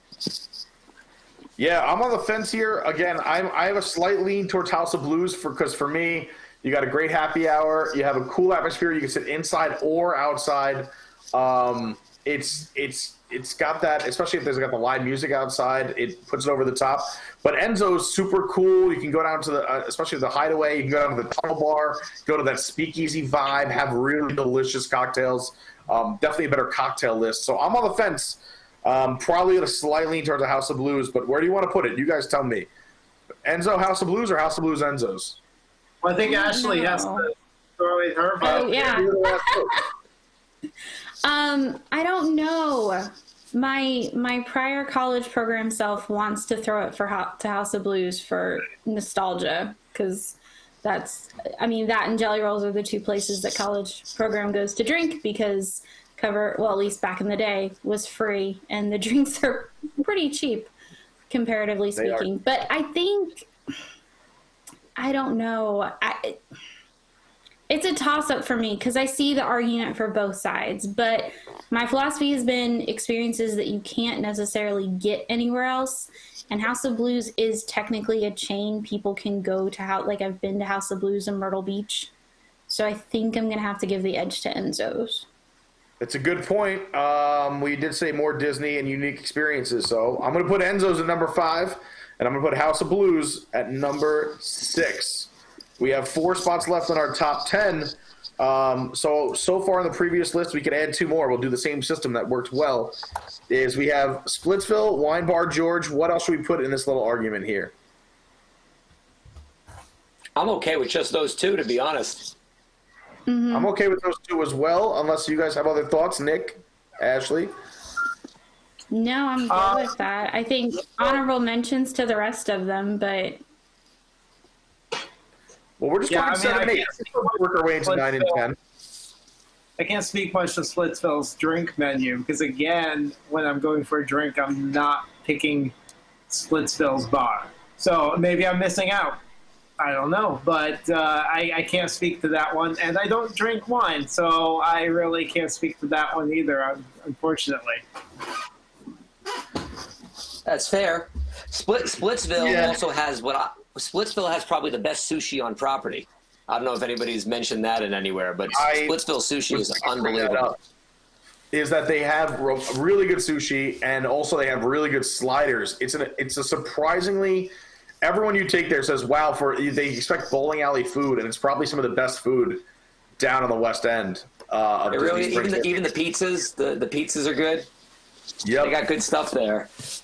All right, so I think we can agree that just because it's even though there's a few of them around the country, the Splitsville has live entertainment, good menu. They have the whatchamacallit, the fun drinks that are frozen right there. You can get like a swamp juice or whatever, those fun sugary beverages are.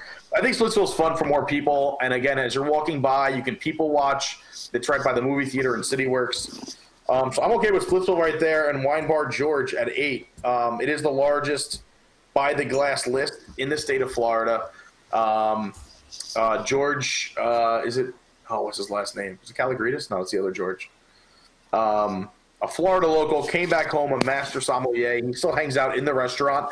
So it's really cool. You get to meet one of the master sommeliers around the world. I'm okay with that at 8. Now we only have 2 spots left, and I'll tell you some of the other ones that were on our list. And then we're going to go to a quick break, and then we're going to play some tunes. We have only 2 spots left. We still haven't mentioned the Boathouse, Polite Pig, Dockside, CityWorks, Lava Lounge, Edison, or Paradiso. So only 2 out of those that I just listed can make our top 10. What are we thinking? We can pick a few here. I'm going to toss in the Edison and Polite Pig. The Edison for, again, atmosphere. I do think there's a lot of great menu items there. And then I think extremely unique drinks as well. And then the Polite Pig for the bourbon bar. So you can't discount that. Okay. What do you got? Ashley, out of that list, CityWorks, Dockside, Lava Lounge, Edison, Paradiso, Boathouse, Polite Pig. What do you got? 1 or 2 that you really want, 9 or 10? Well, we may not have agreed about Lindsay's, but I completely agree with Nick. Again, I was going to vote Polite Pig and the Edison for the same reasons. The atmosphere at the Edison and the bourbon at Polite Pig. All right, Rob, what do you think? I'm going to say my true opinion, which is not what everybody else is saying. I'm going to say Boathouse because I like the area outside. You can go sit and have a drink, and it's gorgeous out there. And I'm a big fan of Dockside margaritas to just hang out. I like the acoustic guitars, and I love bourbon. I think I like margaritas more. Is the white girl in me speaking? I don't know. That's same right here. I'm going to go with those two. I have bourbon. Get ugly quick. I'm not manly enough for bourbon myself. You guys hit on my top 4 that I would have. So we have the Edison, Polite Pig, Boathouse, Dockside. I definitely believe that the Edison should be on the top of this list of these 4. It is a unique experience between the custom entertainment, whether you have burlesque dancers, a jazz band, acrobats, you have the stilt walkers outside, custom cocktails, multi-level. I just think the Edison has it all. The food is decent. Cocktails are great. Some of the best cocktails I've had. They're a little pricey, but Edison is amazing. I don't know. As my last one, excuse me. These Coronas are going down fast. I don't know. Polite Pig, Boathouse, or Dockside. I probably would put it the next one between Boathouse and Dockside. Polite Pig is cool, but to me, there's a lot of cool barbecue joints like that in a lot of places. A lot of barbecue spots around the country have great bourbons, have great beers, and good food. If someone was craving barbecue and bourbon, I would probably send them to Polite Pig. But if someone said, what should I do? Polite Pig, Boathouse, or Dockside? I would have to say Boathouse or Dockside. So let's go Boathouse. Let's go Boathouse because of the view they have. Live entertainment is usually good there. I do like their live entertainment. And the view sitting out there on the docks, great bartenders, great service. I do appreciate Nick's love for alcohol. Because that if we're just doing alcohol, it's a totally different list. Because you're right about the bourbon. Well, it's not just based on that. We're talking the best places to hang out too. I did say in our chat before, not only just like to drink, but like to hang out. So again, also alcohol is very subjective. I'm sorry, objective. Like you like bourbons, but I'm not a big bourbon guy because it makes me cry at the end of the night. So it also depends on what type of drink you like. So I'm going to run this down, and let's see if this translates. I don't know if it'll be backwards or the right way. But we have 1, Raglan Road, 2, Hangar Bar, 3, Morimoto, 4, Homecoming, 5, Enzo's, 6, House of Blues, 7, Splitsville, 8, Wine Bar George, 9, Edison, 10, Boathouse. Honorable mentions to Polite Pig and Dockside. Are we comfortable with this? It's a good list. I'm good with it. It's a solid list. I'm thirsty. There you have it. Take a screenshot. I'll put it in the notes. that is your must-do at Disney Springs. And I'm glad we tackled that. And our timing couldn't be better because it's about time to take a break. And we're going to come back and we're going to do some jamming out. We're going to talk to Rob some more about jelly rolls, take some requests, and finish the party with Pete Strong. So we will see you in just a few minutes. Stay tuned. Grab yourself a new drink. Party with Pete coming back in just a few minutes.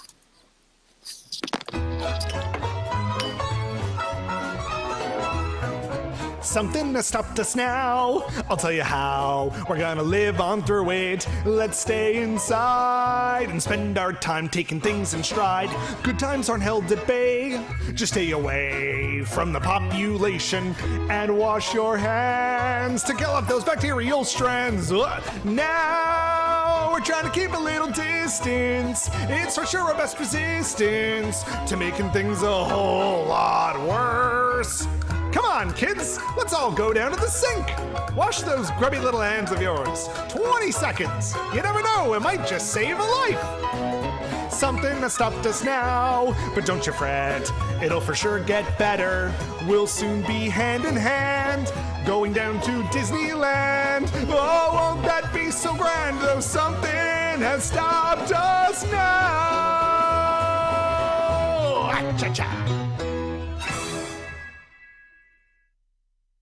Hey, you. Want to design some Disney theme park merchandise? Jeepers, mister. Do I ever. From the people that brought you Disney Parks Clue 2019 edition, here comes merchandise. It's a game? Okay, how do we play?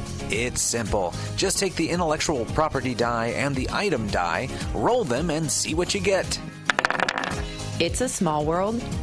Keychain. Whoa! Cute and semi-affordable. That's worth 12 Mom Blog points. This keychain is $13?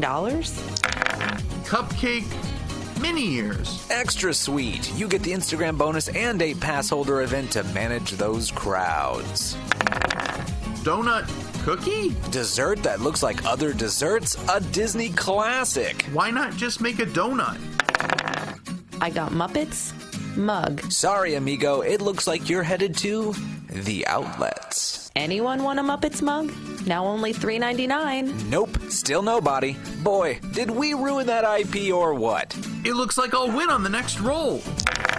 Retro Epcot. Sorry, pal. Looks like you just lost the whole game. Seriously? Nobody wants Retro Epcot merchandise? Have you seen the amount of 35th anniversary merchandise still available? Can we just make less? Maybe that's the problem. So, how do you win this game? The influencers will tell you. Those all-seeing oracles of Disney culture? That's right. Get 5 influencer cards and then you can shut down an Etsy store. Shut down 3 Etsy stores and you win. Yay, capitalism! Merchandise from the makers of Pretty Pretty Dessert Party and Disney Springs' Just Mall Madness.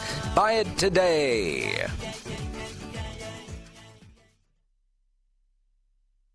Do you like to hold a basketball? Do you like to dribble a basketball? Do you like to shoot a basketball?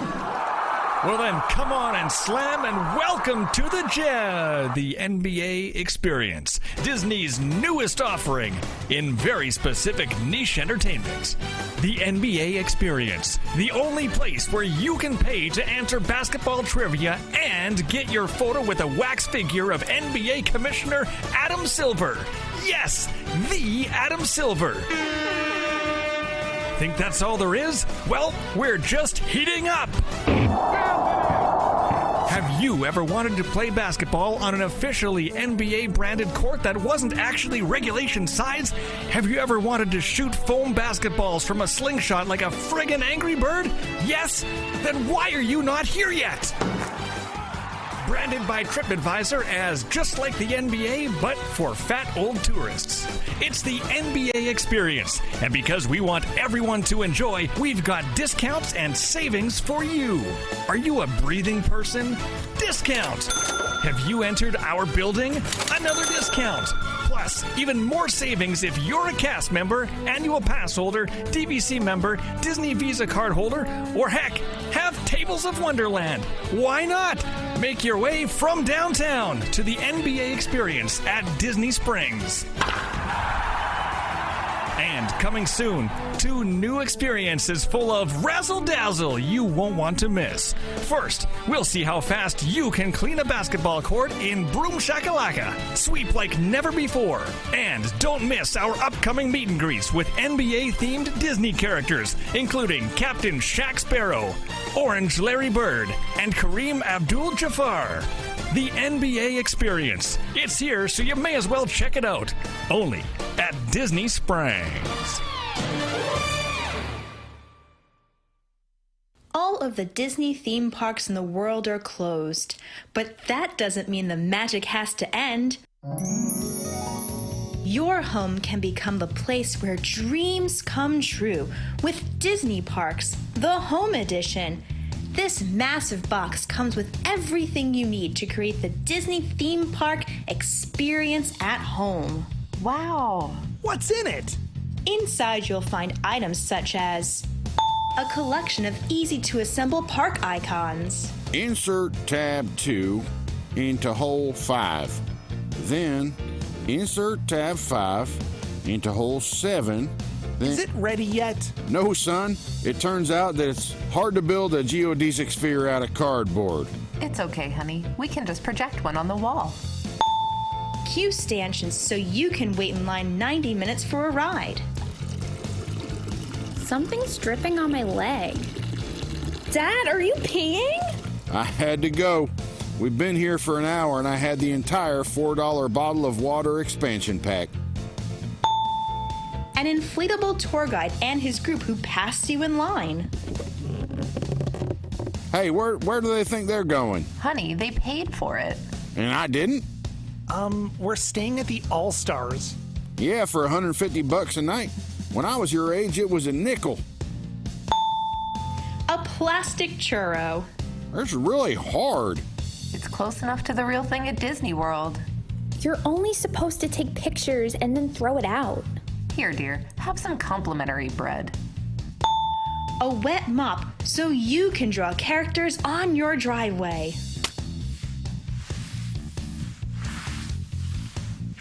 There. It's finished. Is that Wally? It's Mickey Mouse. Maybe from Runaway Railway. This pack also includes an entire 4-course meal from Tony's Town Square restaurant for you to throw directly into the trash. Don't worry, that's where we found it in the first place. A downloadable app where you can miss getting a boarding group for Rise of the Resistance and never get a fast pass for Seven Dwarfs Mine Train. Watch Song of the South as your friends judge you and spray you with a water bottle. Plus, Ant-Man and the Wasp Nano Battle. No, not a recreation, the whole ride. It's cheap enough and not very complicated, so why not just send you the whole thing? Dad, nothing in this ride moves. Son, it came out of a box. What did you expect? And every night, end your magical day with a nighttime spectacular on DVD. The Rivers of Light disc isn't here. It's for the best. Son, put down that iPad. I can't see the TV. Disney Parks, the Home Edition, saving you from boredom at home and our stock prices.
Bum, bum, bum, bum.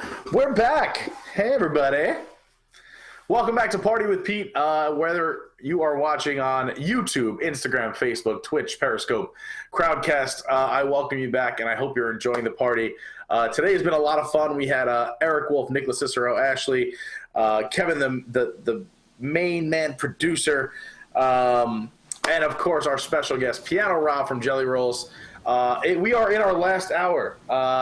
We end this crazy debacle around 2 o'clock.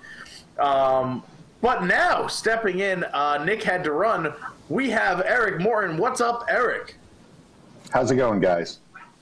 Can you hear me? Great to see you. Yeah, we can hear and see you. So you're here for the last hour. I'm taking my lunch break, yep. I'm on Party with Pete for lunch. That's great. You keep having a great time. I just touched my face. Hold on. Little social if you're keeping track at home. Also, still... for those who are keeping the update from last week, still drinking the Coronas. This is what we're calling these, the Corona Seltzer Coronas. No carbs, no sugar, gluten-free, 90 calories. Come on.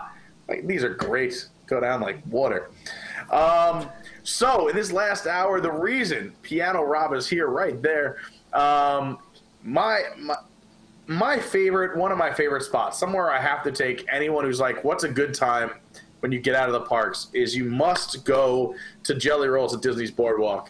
And if you don't know what Jelly Rolls is, it's a dueling piano bar. There are several of them around the country, but that is where you will go. There's usually 2 pianos set up and 2 pianists and entertainers with fantastic voices, a huge knowledge of music. They play most of the songs from memory and sing them from memories.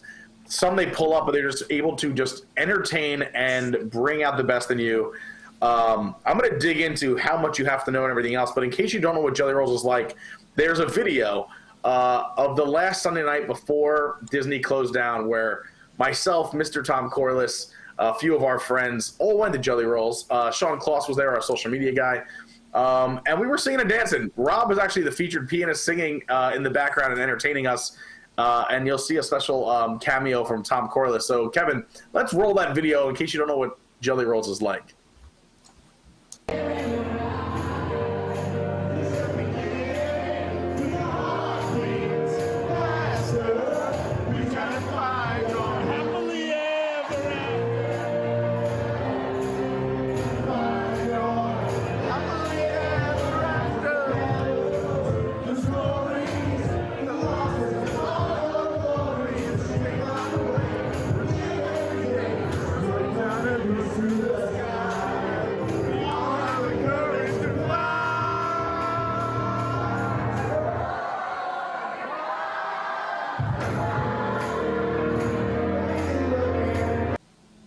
I love it. I love it. I love it. That's just a small sample of some of the fun you could have. The volume was a little low, but just imagine seeing that, hearing it live, people standing, dancing, clapping, Rob on the vocals.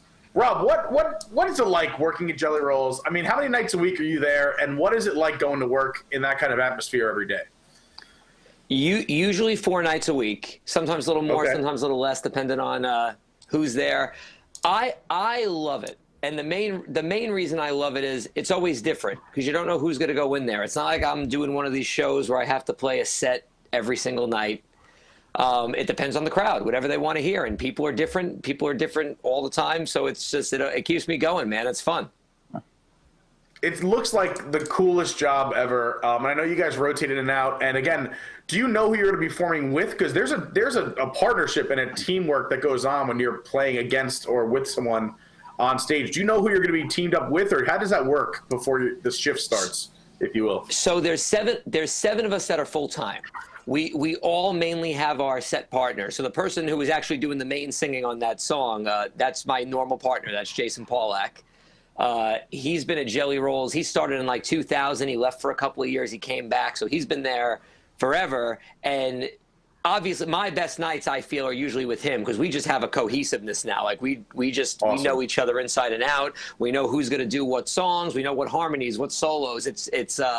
We have a lot of fun up there. We feed off each other well. And I think if you talk to the other guys, they'll feel the same way about who their partners are. Yeah, I'm assuming that there's that getting to know you period, but then once you start clicking, you know, and again, for anyone who has been there, you guys get a request on your paper napkins from around the restaurant, and you see them throwing them back and forth to one another. So I'm guessing some guys do songs better than others, and that's basically you saying like, "Hey, you take this." Yeah, I'll tell you all the reasons. It's either, hey, you take this, you know this one. It's, I don't know what the hell this is, so you tell me if you know what this is. Sometimes it's just let the guy know what's coming up, because we have, when we switch every hour with the other team, we try to do a song with all four of us. So it's like, you know, I got this one. I know we do it well together. So those are really the reasons. Sometimes it's something we all know, but I don't know if he has enough, you know, maybe he's not looking at as many songs as me. So it's Friends in Low Places, let's say. Everybody can probably do that. I'll throw it to him, just be like, hey, if you need this, it's up there. Whoever's going to get to it first. That's awesome. Let me ask you this. Is there songs that you guys despise kind of as a group? Are there requests that you just hate? I wouldn't say as a group. I know people have their favorites. I know it's a running joke with my Instagram followers. I don't like Love Shack. I've never liked Love Shack. It's just not if I never had to be on stage for Love Shack again, I am totally fine with it. But there are songs we play every night. Like, it would be ridiculous for me to say I don't like Sweet Caroline, because if the people are out there enjoying it, they're always enjoying it, I feed off that energy. So the energy's still positive, even though I played that song 400 times. Yeah, I was going to say, I'm assuming a big part of your job is the crowd. So, like, if you're playing a song you play, like you said, a million times, but if you have a full house singing along, clapping, dancing, that's got to give you that energy to play it that, 1001 time. What's it like on the slow nights? Like, for those who don't know. Slow nights are some of my most enjoyable nights, believe it or not, because it's such a personal show. Because there could be an old couple from somewhere that want a specific James Taylor song or a Beatles song that maybe I can't play on Saturday night because it's party night, it's not going to fit. So I really enjoy the slow nights for that reason. And I'm, to be honest, they've been few and far between. I don't know what's going to happen when we come back now, but I do appreciate those nights, because the whole night's a roller coaster. It's up and down. It's slow songs, fast songs, old songs, new songs. It's great. So I always say it's easier to entertain on the busy nights, because you can just play Living on a Prayer and the whole crowd's going to sing it. But on the slow nights, you really got to dive into what's going to be personal for the few people that are there. So I have a bunch more questions. I'll give you one more, and maybe we'll play a little bit. All right. What are the most requested songs that you get every single night? What's like songs you will get every single night? It's pretty much the same list everywhere. Don't Stop Believin' by Journey. It's going to be up all the time. Piano Man, Billy Joel. Sweet Caroline. Great Balls of Fire. Living on a Prayer is usually up there. Sweet Home Alabama. Jesse's Girl. I can keep going, but those are every night. Out of that list, do you have a favorite that you would like to play for us now? One that you like, that you don't mind playing over and over again out of that list? I don't mind playing any of them. Do you have what do you think is going to be the most popular with your audience out of those? I mean, to be honest, I have request list. I have a list going, and a lot of them are Disney songs. I feel like you must get that a lot, which is fine. And I'm gonna save those for the next bit. But I mean, that kind of just to open up. This is gonna be the first song you play. What do you think? What do you think's gonna hit? Let's do Sweet Caroline. It's easy. I know it's a lower song since it's early in the day and my voice isn't used to singing at this time. Yeah, let's warm it up with some Sweet Caroline. I'm sorry if I jump in too, because it's my natural instinct. Do whatever you want to do, man. All right. Can we put his volume up a little bit? Where it began, I can't begin to know it. But now I know it's growing strong. Or was it in spring? And then spring became a summer. Who'd have believed you'd come along? Hands, wash your hands. Reaching out. Touching me, touching you. Woo! Sweet Caroline. The good times never seem so good. So good, so good, so good. I've been inclined To believe they never would. A sweet Caroline. I love it. God, I gotta get back into jelly rolls. I gotta go back. Oh, I'm getting pumped up here. So a lot of people don't realize that you have to know the piano, obviously the chords and the music, but also the lyrics. What would you say roughly, how many songs are in your head that you could just put your hands to a piano without looking up and play? Rough number, because it's incredible to me. Without any lyrics, any music, probably about 600-700. That is incredible. And then you could also sight read lyrics and music in case you had to do a weird request. If someone's like, play Alanis Morissette, Jagged Little Pill, you're like, if you want to throw lyrics on top of it, you could probably add a couple thousand more. And if you want to throw, like I could have a chord chart or an iPad in front of me, it's probably thousands more because then I could just look it up. That is remarkable. Now, you said you started playing when you were 5 years old with your grandmother, and you kind of just like let it be. Like, when did you say like, oh snap, like this is something I can do all the time? Like, was it at Howl at the Moon? Was it like you thought you could do it when you first had that audition? When did it click? Yeah. You were like, this is something I can do.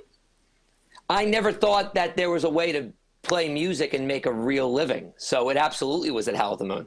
That I was like, oh my, like, and you don't have to carry instruments. You get a W-2 and health insurance. Like that was the realization. Like this is one of the best music jobs you can have. It really does look like the dream, and it looks like you guys are having fun all the time, which I think is so important. I've gone to piano bars where if you guys aren't having fun, we're not having fun. So watching you guys sing and smile and laugh along with us, I think really makes it. So I have a bunch of requests, and we're going to go through a few others that I personally want to hear as well. But I'm sure you get this all the time. What is the ratio of Disney requests that you get when you're on stage? How many people are requesting Disney songs when you're up there? It really depends on the night of the week. Sunday, it probably skews to like 60% Disney songs because that's cast member night. That's when the cast members getting free. Which is a great night. Is Sunday the best night? What's the best night? It really depends on what you want to hear. It's like us ranking those places to drink. It's what do you like? Yeah. That's what's going to matter. If you like a bunch of screaming 20-year-olds that want to hear Broadway and Disney songs and emo rock, then Sunday night is the night for you. If you want you want a more adult experience, during the weekday, it's probably quieter if you want your oldies. Fridays and Saturdays definitely is more of that full piano show. We're going to do more of a mix of everything, but it's going to be more of a party atmosphere. But again, depending on what convention's in, what's going on, what time of year, any night can be anything. And that's the beauty of it. Yeah, I've seen you guys go from Neil Diamond to the Beastie Boys, to Backstreet Boys, to Eminem, to even, what was the recent one? You guys are doing Lizzo. I mean, like, you guys literally... There is no stopping you. Jason and Jordan learned Lizzo, and we have a new girl working there too, Ingrid. So it's nice to split some of the girl songs. She's fantastic. She's great. What is that like when you switch out pianists? So like, I know Jordan was there for many years, and he was fantastic. When a new guy or gal comes into the rotation, like, how does that partnership team up, or what's that like when a new person comes into the fold? I mean, it's really it's kind of just trial and error because everybody's going to have their own bag of tricks. They're going to have their own things they're going to want to work on. They're going to want to find, where they fit in, who are they partnered with? Because between the partnerships, you want to find out. Like I always say, when me and Jason play together, I'm pretty confident in the amount of stuff we cover. There's not many things that come up that I know we can't handle, but there are a lot of those things too, because that's just the nature of it. But it's really just finding where you're going to fit and what the team needs and what's going to work for the room. Is anyone going to learn I Saw a Tiger by Joe Exotic? Oh, please. Please tell me that's going to happen. Now I understand. Yes. I saw it. I was working on it last night. That's ridiculous. That's ridiculous. My girlfriend is going to flip out. She's like, you got to learn this Tiger song. I'm like, no, don't make me learn this song. The fact that you just did that, unprompted, again, like, we're talking loosely, and I didn't tell you I was going to ask you that ahead of time. That just talks about how talented you are. That's unbelievable. You can just pick that up. Because, like, when you started playing it, I got, like, goosebumps. I'm like, yes, this is it. It shows how obsessed I am with ridiculous television. Oh, it's so good though. We've talked about Tiger King so much on this Disney show. It has nothing to do with Don't Disney. spoil but that it was for me yet. I'm unbelievable. only halfway through. Don't spoil I good. won't. Just keep watching. I can't stop. Oh, it's so good. All right, so I teed up this request with that Disney question. We have a lot of Disney requests. I don't know if there's any of these that you personally like or could sing, but a few of the requests we got from Disney was like "We Go On" from Illuminations, or "Go Fly a Kite," or "Big Beautiful Tomorrow," "Grim Grinning Ghost." Any of those in your wheelhouse that you want? Yeah. Let's do this one. It's fun. Well, there's a great and big, beautiful tomorrow shining at the end of every day. There's a great, big, beautiful tomorrow, and tomorrow is just a dream away. Man has a dream, and that's the start. He follows his dream with mind and heart, and when it becomes a reality, it's a dream come true for you and me. Well, there's a great, big, beautiful tomorrow shining at the end of every day, and there's a great, big, beautiful tomorrow, just a dream away. Yes. God, I love it.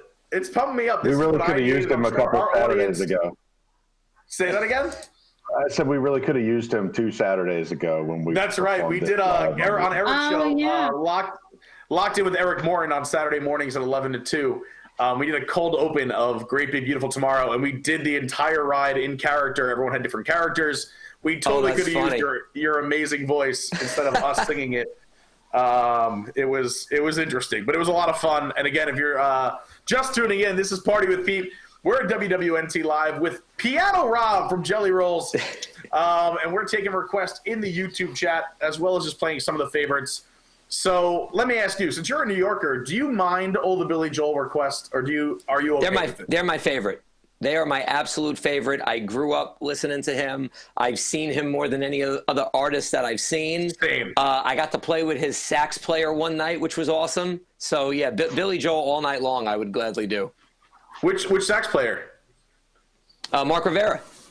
Oh, okay, very cool. I know Mark Rivera. So Mark also plays with Big Shot. So I'm from Long Island, and Big Shot was this big Billy Joel cover band of Long Island, for those who don't know.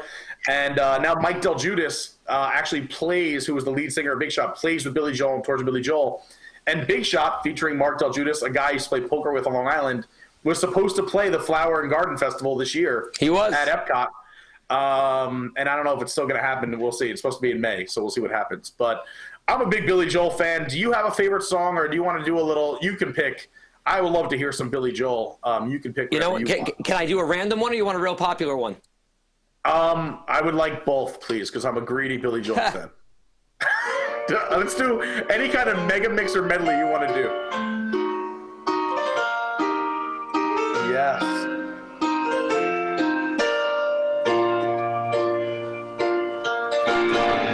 Slow down, you crazy child.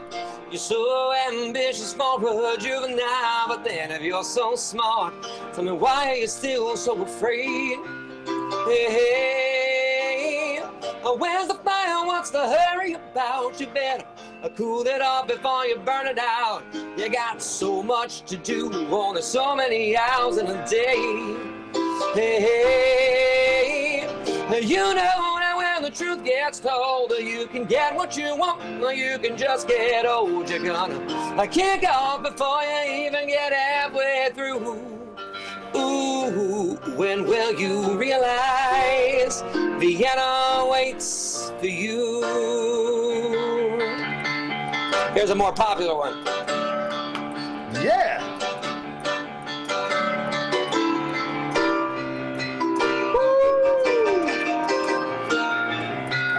Got a call from an old friend, we used to be real close.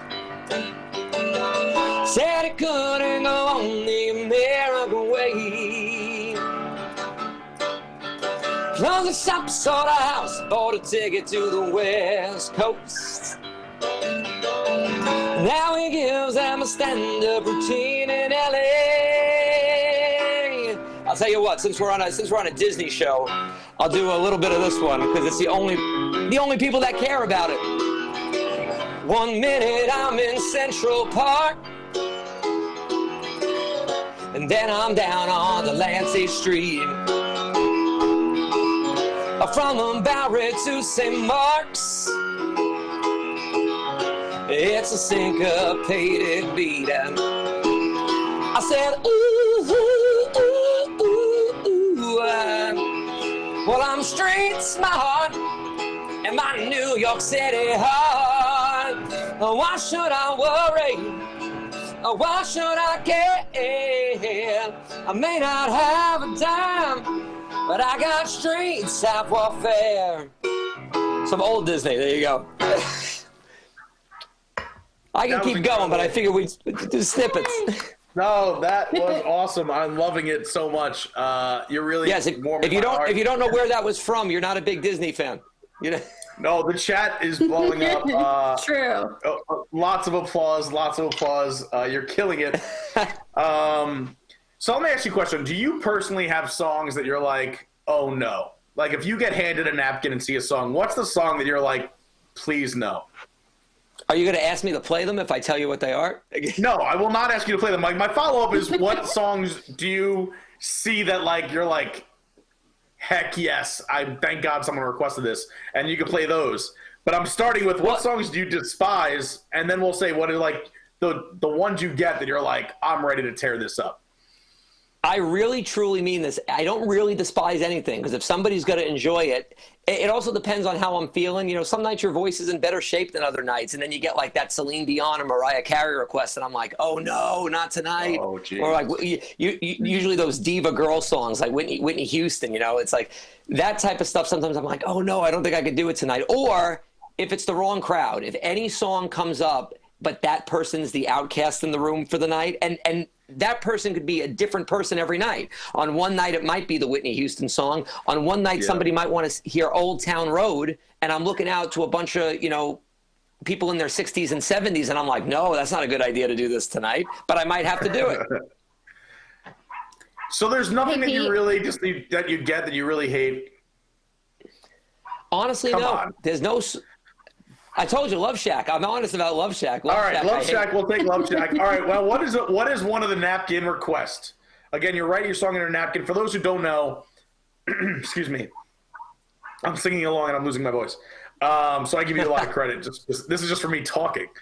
So you write your request on a napkin if you go to any piano bar, including Jelly Rolls, and then to kind of go to the front of the line, the entertainers work on tips, so you can put 2, 3, 4, 5, 10, 20. I've seen, you know, people are Disney on vacation, $50 and $100 tips. But I would say anywhere from a few dollars up till, you know, $10, $3 to $10. You get kind of towards the front of the list. Am I right, Rob, in that estimation? Yeah, yes. Usually, and I mean, we try not to just base it on that. At Jelly Rolls, it's a little different than other piano bars. Like, we try to be aware who's hearing what they're hearing and not. It's more about the collective show. I'm not going to tank the room for $20 either. You know, I can't do that. No, that of course. Would be terrible. And obviously, like people who are on vacation, and I've gone to piano bars in New York City and Chicago and around the country, where they pretty much I'm losing my voice. I need a tea, please. Hot tea. No, we're like, if you get that $20 request, you're going to the top of the list, or that 50 or that 100, obviously. And people do that. They're bowling out on their vacation at Disney. But I like that how you guys do play the room, because again, you also don't. For me, so I'm a DJ. So to me, is the way music moves is big too. Where you don't want to go from like you're playing those 50s and 60s sing-alongs, and then you drop like an Eminem. Or sometimes you might want to do that as a hard drop. I mean, the shock value. How do you guys figure that out? The shock value works for you guys? I mean, I like it. Not everybody else does. Some people like to keep it cohesive. We don't always know what the other person has. So, like, if my partner just played Snoop Dogg for some reason, I'm not going to play maybe, you know, Gangsta's Paradise next. That might be two rap songs in a row. But maybe if that's what the crowd wants, for whatever reason, that's what the most of the stuff is that night, then maybe we will do that. But I think it's nice to mix it up. It keeps everybody happy, so at least every couple of songs they're hearing something that they want to hear. That's my hope, at least. So I would say, you know, the classic 80-20 rule in any kind of business or any kind of performance, you're playing to the crowd 80% of the time, but there's that 20% where you're like, all right, let's get this in here, let's work this in. There's things we got to squeeze in. Yeah. You know, it might have happened. Somebody maybe it's something. It's a military person in the house that just got back from Afghanistan or wherever they might have been stationed. What was going on? If they want to hear "Proud to Be an American" or the Marine Corps hymn, they're going to get it. That person's going to get it. I've been in the "Proud to Be an American." I've been there when you guys have done that on special nights like that, and it gives you chills, brings tears to your eyes. You guys kill it. I don't know how you maintain on some of these nights and some of these songs. I'll tell you a great story really quick. A couple of weeks ago, before this closing happened, there was this really cute little older guy on stage. Apparently, he was told he was never going to walk again, and all he wanted to hear was "I'm Still Standing." It's actually somewhere on my Instagram, It was beautiful. It was just a beautiful moment. He was such an upbeat guy, and it was just magical for anybody that was in the room. It was great. That's unbelievable. Ashley, I know you were cutting in before. I would kind of want to play. Sorry. I've had this amazing panel that joined me today for Party with Pete, and I want you guys to hear your favorites too. Before we're going to dive into some more requests as well. Is there a song you guys want to hear, Ashley or Eric, or a few? Throw a few out there. And I don't necessarily have a song, but I do have a question. Oh, What's the most random song that that's ever been requested? Like, what are some of the most random ones that you've ever gotten where you genuinely go, I got nothing? I mean, there's always artists I've never heard of because people do come from all over the world. Like Texas, for example, has a really good local music scene. So people will request art, and honestly, those I don't even remember the names of. But you'll get themes to TV shows. You'll get old hip hop type of songs that there's no reason for us to know. I learned at one point 5,000 Candles in the Wind from Parks and Rec because it kept coming up, so I never know what's going to come up there. That's People amazing. Still request the Tiger song from Hangover still gets requested. Like there's weird things that just stick around. Or Baby Shark. I'm sure if you guys do Baby Shark. Prepare for a lot more. Personally, I don't. I know there's going to be a whole tiger theme, I think. I personally don't do Baby Shark. Thank God I dodged that bullet. But yeah, a couple of people on the team, they play Baby Shark. Hey, admit it. You hate it when people throw up Paradise by a Dashboard Light, right? You know what? I'm 50-50. When I have a million things to do and a 10-minute song gets requested, it's not always the best time for it. But when the crowd, and also when you have an attentive crowd, because that's the type of crowd, that's the type of song that you need the crowd to be on your side, because especially if me and Jason do it, we take turns usually, but one of us is the guy, one of us is the girl. It can be really weird out of context if you're not in the moment with us. You need the crowd with you for sure. And then you guys also can decide, like, if you're going to do just, chorus, verse, chorus, or chorus, verse, verse. I mean, you can extend the song if it's killing, or you can shorten it if it's not, correct? So at Jelly Rolls, not usually. There's a very few occasions we take those liberties, and this is why I love working there more than anywhere else. They want you to learn the songs best you can, like they're recorded. So we try not to cut intros or cut solos or cut bridges. Oh, wow. Where they do pretty much everywhere else. So there are parts of songs that are like, some songs are just long. Like American Pie is a great example. We might not do all of the fast verses every night. We might just do one or two, depending on how the crowd's receiving it, because that's a really long song. Sweet Home Alabama, sometimes we cut out that last verse because it's a long song. But for the most part, we try to stay as true as we can, with a couple of exceptions. What are your thoughts on the Dave Matthews Band? I'm 50-50 on Dave Matthews. Are you a big Dave Matthews fan? Is that why you're asking? No. So personally, so here's the thing: is that like I am a Dave fan, but I don't request it when I go there because I know half the room is going to hate that request. So I'm curious, like those cult followings. If you pick the popular ones, they're always good. Ben Folds is another great example like that. You either love Ben Folds and know all his music, or you don't. Ants Marching goes over pretty good because everybody knows that one. Yeah. One of the guys used to do Crash, but I haven't heard it in a while. And What I Say goes over pretty well. Yeah. And what about, like, than that, in the same vein, like these other smaller bands like OAR and stuff like that? You get a lot of these requests. How often? Go ahead. OAR comes up more often than you think. I know Crazy Game of Poker. That's the one I learned. I don't think I'll ever learn another OAR song, but Crazy Game of Poker we do occasionally, and that's a great example of a song we totally cut because it's so long. I was gonna say that's an 8-minute song, so you do a verse. Can we hear one verse of Crazy Game of Poker? Since I'm a poker player myself, can we do one verse? Yeah, why not? Whoa! my, 20 thrown down in my fist of rage, and the man to my left just folded down. Johnny double with a royal flush, and I had 3 jacks and a pair of 9s. My mind is turning, just 2 shots more, there's not much left to say. A man walks in, black hat on top. What am I about? I'm lucky that I wasn't a county cop, and I'm just running out of time. Woo! That was a crazy game of poker. Crazy game. I lost it all. But someday I'll be back again. Oh, never to fold, never to fold.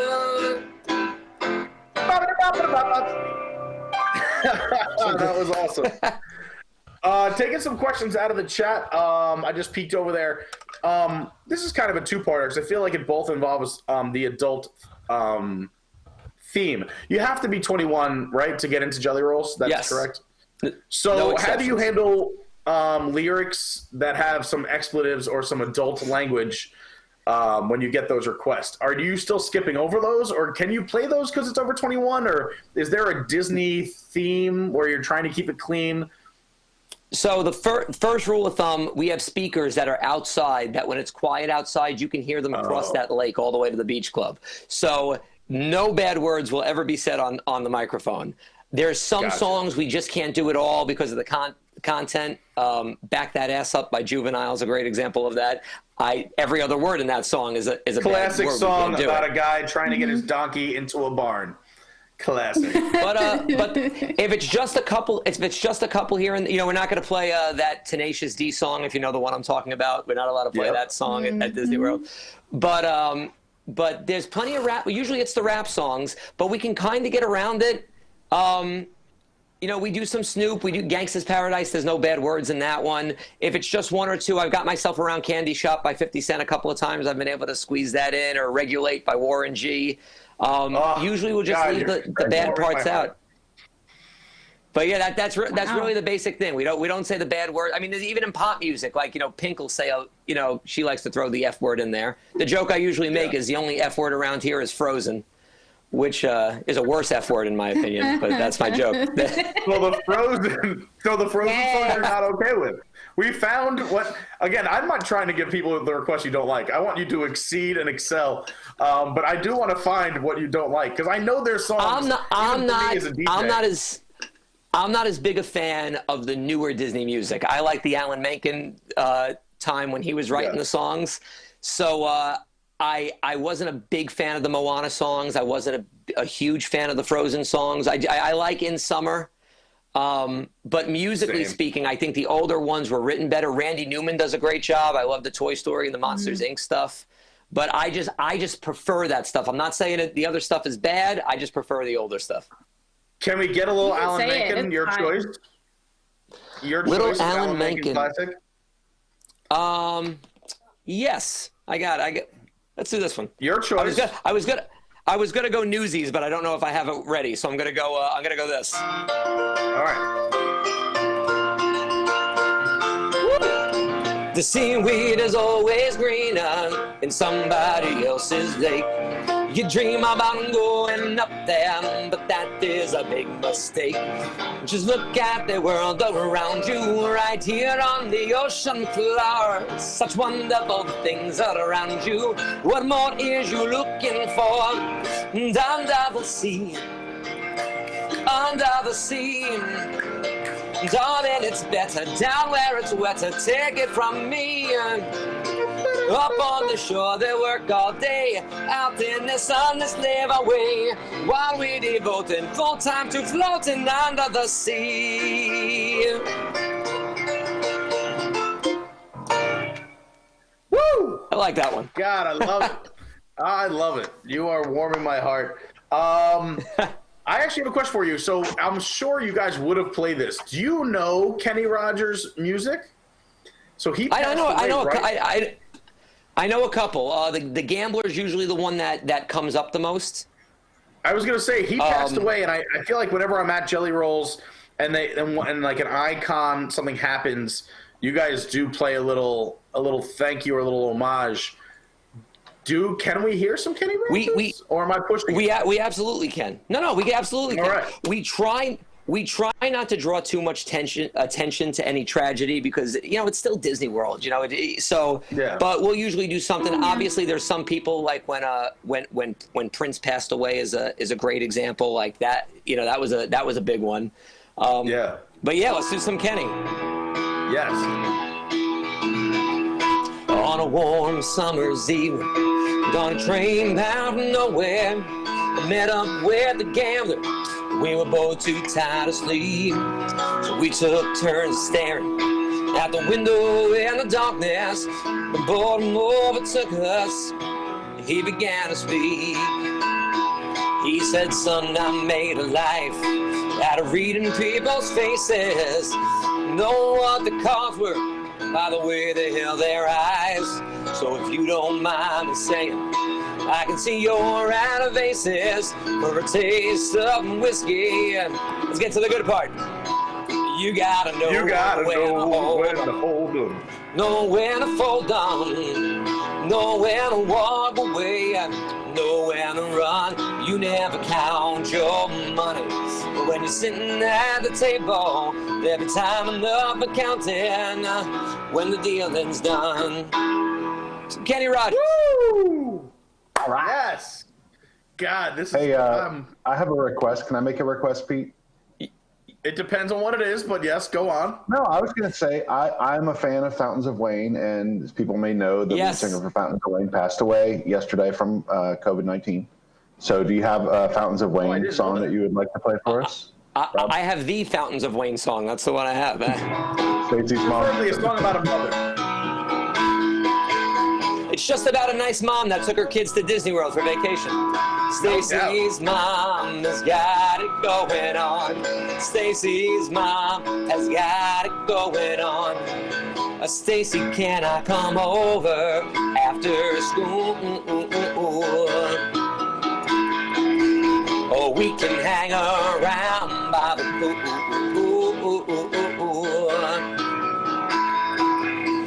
Did your mom get back from her business trip?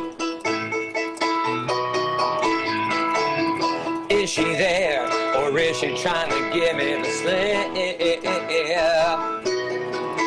Well, I'm not the little boy that I used to be. I'm all grown up now, baby, can't you see? Stacy's mom's got it going on. She's all I want, and I'm waiting for so long. Stacy, can't you see? You're just not the girl for me. I know it might be wrong, but I'm in love with Stacy's mom. Woo! Fountains of Wayne. Love it. I didn't know about that about Fountains of Wayne. That makes me sad that he also was the guy who wrote That Thing You Do for the movie. The song. Mm-hmm. Do we know That Thing You Do? Yeah, we do actually. Am I throwing you under that? No, I think I got it. All right. You doing that thing you do, breaking my heart into a million pieces, like you always do. 'Cause we would be happy, can't you see? If you'd only let me be the one to hold you and keep you here with me. I try and try to forget you, girl. It's just so hard to do. Every time you do that thing you do. Yeah, I actually think I know that whole one still. That's funny. That was a big crowd favorite. Even our fearless leader, Tom himself, just texted me that he loves That Thing You Do. So you just I love made a lot of people happy. Also in the chat, a lot of people happy. Some other ones I got in the chat. I have more questions, but let's just the music is just making me so happy. Your choice, and there's plenty to choose from. Any Sublime and Elton John classics that you like? I like that those are together. Yes. Well, obviously they collaborate together all the time.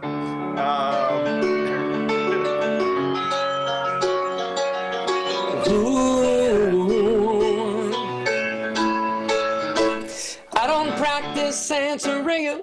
I ain't got no crystal ball. Well, I had $1 million, but I spent it all if I could find my Hannah. And that Sancho that she found, well, I'd pop a cap in Sancho and I'd slap her down. I really want to know, honey, what I really want to say. I can't define. That's love in my leave, yeah. Oh, my soul will have to wait.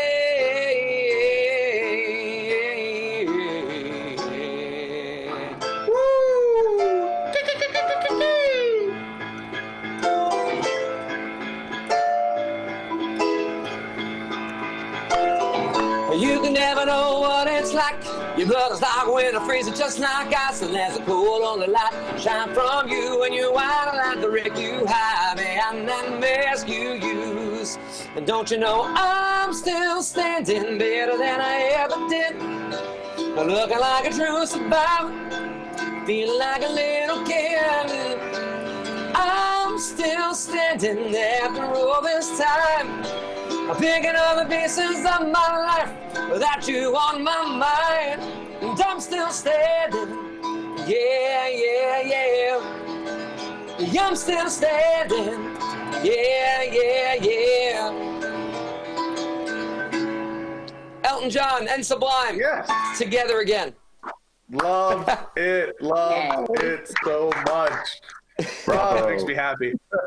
All right, so there is so again, a lot of people have not experienced a piano bar, I guess, and I guess I'm just lucky that I grew up in New York City and got to see these things and traveled and around the country. I love live entertainment, like I said, so I used to seek out piano bars. But how does a piano bar, and this is a question I brought up in the chat, and maybe you have an example and you can choose one, how do you guys do a rap or a hip-hop song? And how do you break that down? I mean, so for those who aren't watching, you do get a little bit of bass from having your partner. I mean, if you could pop into a microphone or hit a microphone or slam the cover of a piano, how does that come about? How do you decide what songs to do? And is there an example of one you can do alone to show everyone a little bit of that hip hop or rap flair, if you will? Absolutely. You can answer first. The biggest thing with the partner show at Jelly Rolls, which is why it's good we play with the same partners as often as we do, you're going to have your parts. So it's really important in a rap song that the other guy is probably holding down whatever rhythm they need to hold down, because you need that percussion. We use pretty special microphones at Jelly Rolls, and we keep the bass frequency at a pretty specific frequency, so you can tap the mic and beatbox to give it that good low end feel. Usually, it's like I said, we try to pick out the little parts in the song to do. Now, doing a rap song by myself, it obviously misses more than if you have that beat behind you. It also depends on the song, because older rap songs were sampled from a lot of things. So there's usually a musical part to it. Yeah. Like, I know I said Regulators before, but Regulators has that, it's based on that Michael McDonald song. So it's got that. Yep.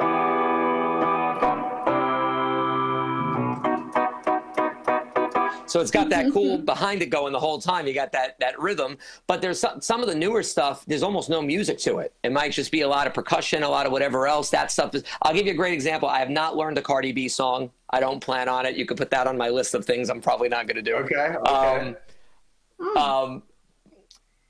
There might be one that comes out that I'm like, all right, I'll do that one. I don't mind it. 50 Cent, I kind of combined his version of Candy Shop with the Dan Van version of Candy Shop, so it's got a little musicality to it, so we can get through it. Is that something you can do alone? I'm asking for a friend. Can we hear it now? Is the friend you? Yes, I'm my own friend, and I feel like everyone should be friends with themselves. Yeah, so sweet. Because I am a 50 Cent fan. So, yeah, I would love to hear a little Candy Shop, but also... It's like my slow jam version. Yes, I love it. I'll take you to the candy shop. I'll let you lick the lollipop. Go ahead, girl, don't you stop. Keep on going till you hit the spot. I'll take you to the candy shop. I'll let you lick the lollipop. Go ahead, girl, don't you stop. Keep on going till you hit the spot, or you can have it your way. How do you want it? Gotta back that thing up, or should I push up on it? Or break it down for you now, baby, it's simple. You be a nympho and I'll be a nympho. Got the magic stick, I'm the love doctor. My friend's teasing you about a sprung, I gotcha. I wanna show you how you work it, baby, no problem. Come on top, you bounce around like a road rider. I can't do anymore, it's gonna get bad. It's gonna get Yes, very... that was great. That was great. You know why I can't do anymore, you know? Yes, of course, I understand. Yeah. But I am a big fan of the Dan Band as well. That was great. Love all their stuff. Let's talk Broadway. Do you get a lot of Broadway show tune requests? Tons of Broadway. Believe it, that's probably one of my. I think enough, but that's not my forte. That's where some of the other guys I think excel at the Broadway more than me. But right, definitely, we all got to learn a couple. I'm going to give you an either or I'll give you three, so that way it makes life's a little bit easier going from our chat. Okay. Because we did there's a lot of Little Shop of Horror fans, if you know anything from that. Okay. There's also some Guardians from the Guardians soundtrack. Brandy, You're a Fine Girl. Okay. One of my favorites. And of course, Frozen, which I'm sure you've never heard of, but I can explain the movie to you. If you want. I heard there's a snowman in it. Yes, and you could build one. If you want to jump in for any of those Little Shop of Horrors, Brandy or Fine Girl or Frozen track. Okay. I know which one I'm picking. I love it.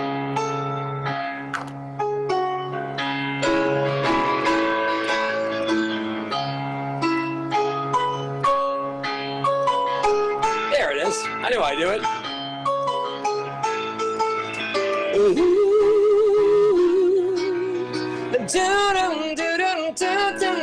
Well, there's a port on a western bay, and it serves 100 ships a day. Lonely sailors pass the time away and talk about their homes. And there's a girl in this harbor town, and she works laying whiskey down. They said, Brandy, fetch another round. She serves them whiskey and wine. Santa said, Brandy, you're a fine girl. What a good wife you would be. But your eyes can see the sailor from the sea. And some Brandy. Woo! Love it. All right, so let's get into some of the nitty gritty, since I only have you for a few more minutes. All right. What is some of and again, I don't want you to get in trouble here, but like, what's one of the craziest things you've ever seen at Jelly Rolls? You've been there for many years now. It's 8 years, right? 8 years, yeah. I can't believe it. Yeah, Wow. Yeah, so what's one of the craziest things, or if you can give one or two examples that you've seen working at Jelly Rolls? You know what? I got a good one, and it's not my fault, so I'll say this story. There was one night, I've only seen this happen once since I've worked at Jelly Rolls, and I can't believe it has not happened more often. But some girl went outside on the boardwalk, and she decided to actually jump in the lake right over the side of the railing. And she had her, just enough of herself out of the water, and she's singing Little Mermaid songs, thinking she's the Little Mermaid. But what she didn't realize if somebody jumps in that lake, now they have to call, the Reedy Creek and everybody. We had the fire engines on the boardwalk. I guess you got to get a tetanus shot and God knows whatever else, because you're jumping in water you can't go in. So that was certainly an interesting evening. Wow, that is wild. Oh my God. How often do you get celebrities in there? Like people that you recognize? More often than you'd think, surprisingly. I always get weird with the celebrity stories, because you don't want to name drop celebrities. Well, where I'm going with this is I wonder if you've ever performed a song that someone in the audience was actually the credited, performer or whatever for a song? It's had the most. Hanson used to come in a lot during Food and Wine Festival. So we've played Mbop in front of them before. We've had 38 Special there when they've played the festival. So Hang On Loosely's happened. I've known Joey Fatone for a little bit now. So whenever he comes in, I mean, there's always going to be some NSYNC songs or that type of stuff. Actually, the last Sunday night we were open, believe it or not, Ryan Cabrera was in there because I guess he's dating. He's dating one of the girls from the WWE. How dare Ryan not introduce himself to me that Sunday night? Unbelievable, Ryan. And so we had 3 wrestlers in the back, I don't watch wrestling anymore, but it was like that was like just a couple weeks ago. I couldn't believe it. Tom's gonna freak out. Tom would have been all over. Tom is gonna freak out. Yeah. He's a wrestling fan. I'm not. So yeah, we get people in. I was going to say that too. Like I interviewed the British Revolution, which I'm sure you heard was budget cut recently out of the UK. It's a shame. And I interviewed them and I said the same questions, like how often do you play for guys that are here? And they're like, we've heard they've been here in the audience, but our schedules are so busy. But I guess you guys have the luxury that the parks are closed, so everyone's coming to you if they want that live music. That's There's really not neat. much to do at night. Yeah, especially if you want that live music. Obviously everyone knows I funnel everyone. I think the first time we met was at a WDWNT event. We did the party on the beach, the Pleasure Island beach event. And I think you were there for that. And again, as soon as that ended, I was like, we're all going to Jelly Rolls. So and we did. Let's go, everyone. And we all went to Jelly Rolls. So just for another request, I'm getting a lot of requests, but since you mentioned these 3, I'm going to see if you want to do any of them. Would you want to do any Hanson songs, Joey Fatone / NSYNC, or 38 Special songs, whether it's an Boppin' or an NSYNC, or a 38 Special? Yeah, I think the NSYNC stuff is going to translate to more people. I can't believe I'm saying that, but.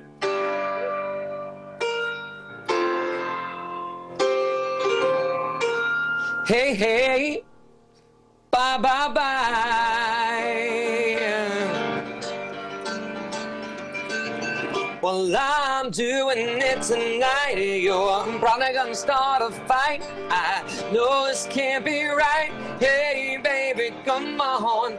I loved you endlessly, and you are never me. So now it's time to leave and make it alone. I know that I can't take no more. It ain't no lie. I wanna see you out that door, baby, bye, bye, bye. Wanna be a fool for you, just another player in your game for 2. You may hate me, but it ain't no lie, baby, bye, bye, bye.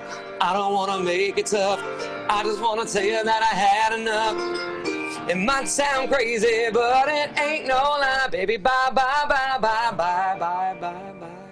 Woo! Love it, love it, love it. First of all, Joey Fatone's just a cool guy too. I got to meet him at I guess he's awesome. Wine Festival. Yeah, we talked for a little bit as he was on his way backstage, and he's awesome. He's very approachable, super nice guy. I would love to see him at Jelly Rolls. I'm sure he just seems like a team player where he'd get up and sing and dance, have a good time. He's such a down-to-earth. He actually told me the next time they do that, I'm supposed to be playing keyboards, and I told him I'm going to hold him to it. So he better let me do that. Wow, that's incredible. That's super cool. All right, well, normally the party ends around 2. We started a little late, and I know I promised you I'd cut you loose right before 2, but this has been incredible. I want to thank you so much, and I'm not letting you go yet. I want to hear a few more songs, but for everyone who is watching, this is Piano Rob from Jelly Rolls on the Disney Boardwalk. I hope I've turned some of you into fans of why I love Jelly Rolls so much, and I tell everyone that you must go on your Disney vacation. These guys are beyond talented. They play everything. Piano Rob is doing it right now from his home with no partner off the top of his head, and you can see how incredible it is. So I want to thank you very, very sincerely, Rob, for being here. I'm sure the audience is loving it. I'm loving it. Everyone's got chills. They love it. To end, I'm going to leave it up to you. I don't know if you have like a little, I might be putting you on the spot here, but a little medley or whatever, or you want to do just 2, 3, or 4 songs that you know the crowd likes, that you enjoy doing. You want Disney songs, or you want something different? whatever you want. You want to do some Disney, do some Disney. You want to do some classics, do some classics. I'm going to say that just the floor is yours for the next I kind of 7 minutes. Disney, and I think the chat does too, if that's okay. Then let's do some Disney songs. Why not? Let's do a couple.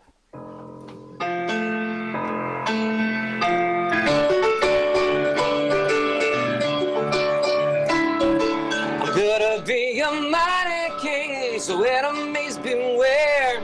Well, I've never seen a king of beasts with quite so little hair. I'm gonna be the main event, I know king was before. I'm rushing up, I'm looking down, I'm working on my roar. Thus far, a rather uninspiring thing. Oh, I just can't wait to be king. Is one of my favorites, but we'll see how popular it is. I got myself a notion, one I know that you'll understand, to set the world in motion by reaching out, by reach other's hand.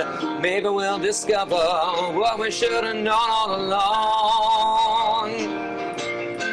One way or another, together's where we both belong. If we listen to each other's heart, we'll find we're never too far apart. And maybe love is the reason why, for the first time ever, we're seeing it eye to eye. Come stop your crying, it'll be alright. Just take my hand, hold it tight. I will protect you from all around you.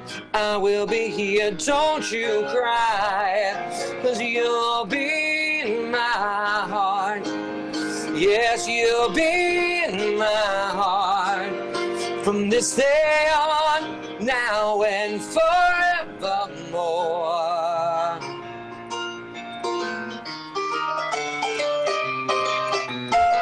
Woo! I can't play around my earpiece. You got a friend in me. You got a friend in me. When the road looks rough ahead and you're miles and miles from your nice warm bed, you just remember what your old pal said. Boy, you got a friend in me. You got a friend in me. You got a friend in me.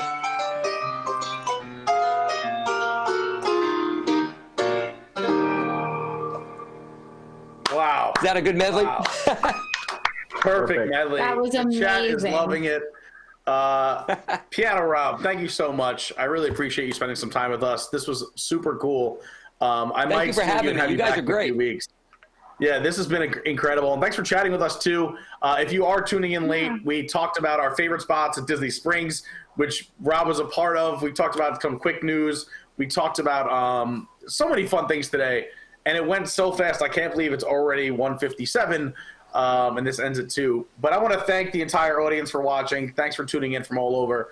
And mainly, Rob, thank you so much. I really appreciate you thank you, Rob, taking some time out and staying with us. Yes, thank you. I would recommend everyone going and go follow Rob on Instagram. You see his handle right there, piano_Rob. He also does live streams on Facebook, right? You do it on Facebook or Insta? I've been setting up 2 devices, so one's been going on Facebook and Instagram simultaneously while we're all stuck at home. Yeah, so it's really cool. So if you love this as much as me, and by somehow you were living under a rock and don't know Piano Rob, go follow him on Instagram and Facebook. He does the live things since we're all sitting at home. Rob, you're the man. Thank you so much for being here with us today. I really appreciate it. Thanks, Rob. Thank you guys again. This was so much fun. If you ever want me for anything, I'm here. Yeah, I'm definitely going to take advantage of that. You're going to have me knocking on your door again in about a week or 2. This has been unbelievable, and I really appreciate it. And for the rest of you guys watching, this is Party with Pete. We do it every Thursday from 11 to 2 while we are under lockdown here in my apartment. I really appreciate you guys watching and tuning in. For all the WIGS members, thanks for tuning in. If you're not a WIGS member, that's the WDWNT Inner Globe Society. For just $2 a month, you can get bonus features, hang out with us and post shows, lots of extras. Please go check that out at patreon.com/WDWNT. We have a full schedule of programming every single day at 11 a.m. and in the evenings. I don't know if we could throw it up there, Kevin, but we have a slew of stuff coming your way. Tonight we have WDW News Tonight, our most popular show. It's our nighttime special. You get Tom, Nick, and the rest of the gang having fun. It's a little bit of satire. It's lots of comedy. You saw some of the commercials today. I will be on the show tonight as well, so make sure you tune in for WDW News Tonight. And as I said earlier in the show, tomorrow, 11 a.m., Waking Sleeping Beauty, the watch along, 9 p.m., the e-ticket report. Saturday morning, you get locked in with Eric Morton, who's here on the show now. I'll be on that show as well. Make sure you tune in. 9 p.m., you have Ride Rehab Watches. Tyler's in the chat, so make sure you go watch that. Ride Rehab Watches are extremely popular and lots of fun. Sunday morning, 11 a.m., I think would be a part of this as well, the Onward Watch Along. I loved Onward. I'll probably watch along with you guys, but that is a lot of fun. We put on a movie. We all watch at the same time. We say ready, set, go. And we get to watch a movie together and talk about it as a group and as a family. It's a great time. And 8 p.m., bringing back a classic, Pressing Issues. We talk all the Disney news in full detail without any time constraints. So you're not going to want to miss that. And we've been doing this every day since the COVID-19 shutdown. And we're going to keep doing it. We hope we're entertaining you. I want to sincerely thank everyone for watching, but also my panel. Thank you so much, Ashley. Thank you so much, Eric. I really appreciate it.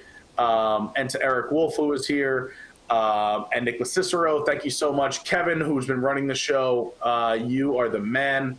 And again, I'm going to send my last thank you to Piano Rob. Once again, thank you so much. Guys, make sure you go follow him. Rob, you are the best. Thank you so much for being here. Thank you. All right, guys, that's it for today with Party with Pete. We will see you tonight at 9 o'clock for WDW News Tonight. Be kind to one another. Have some fun. Do good. Send me your videos. I love you. See you later. Good afternoon, everybody.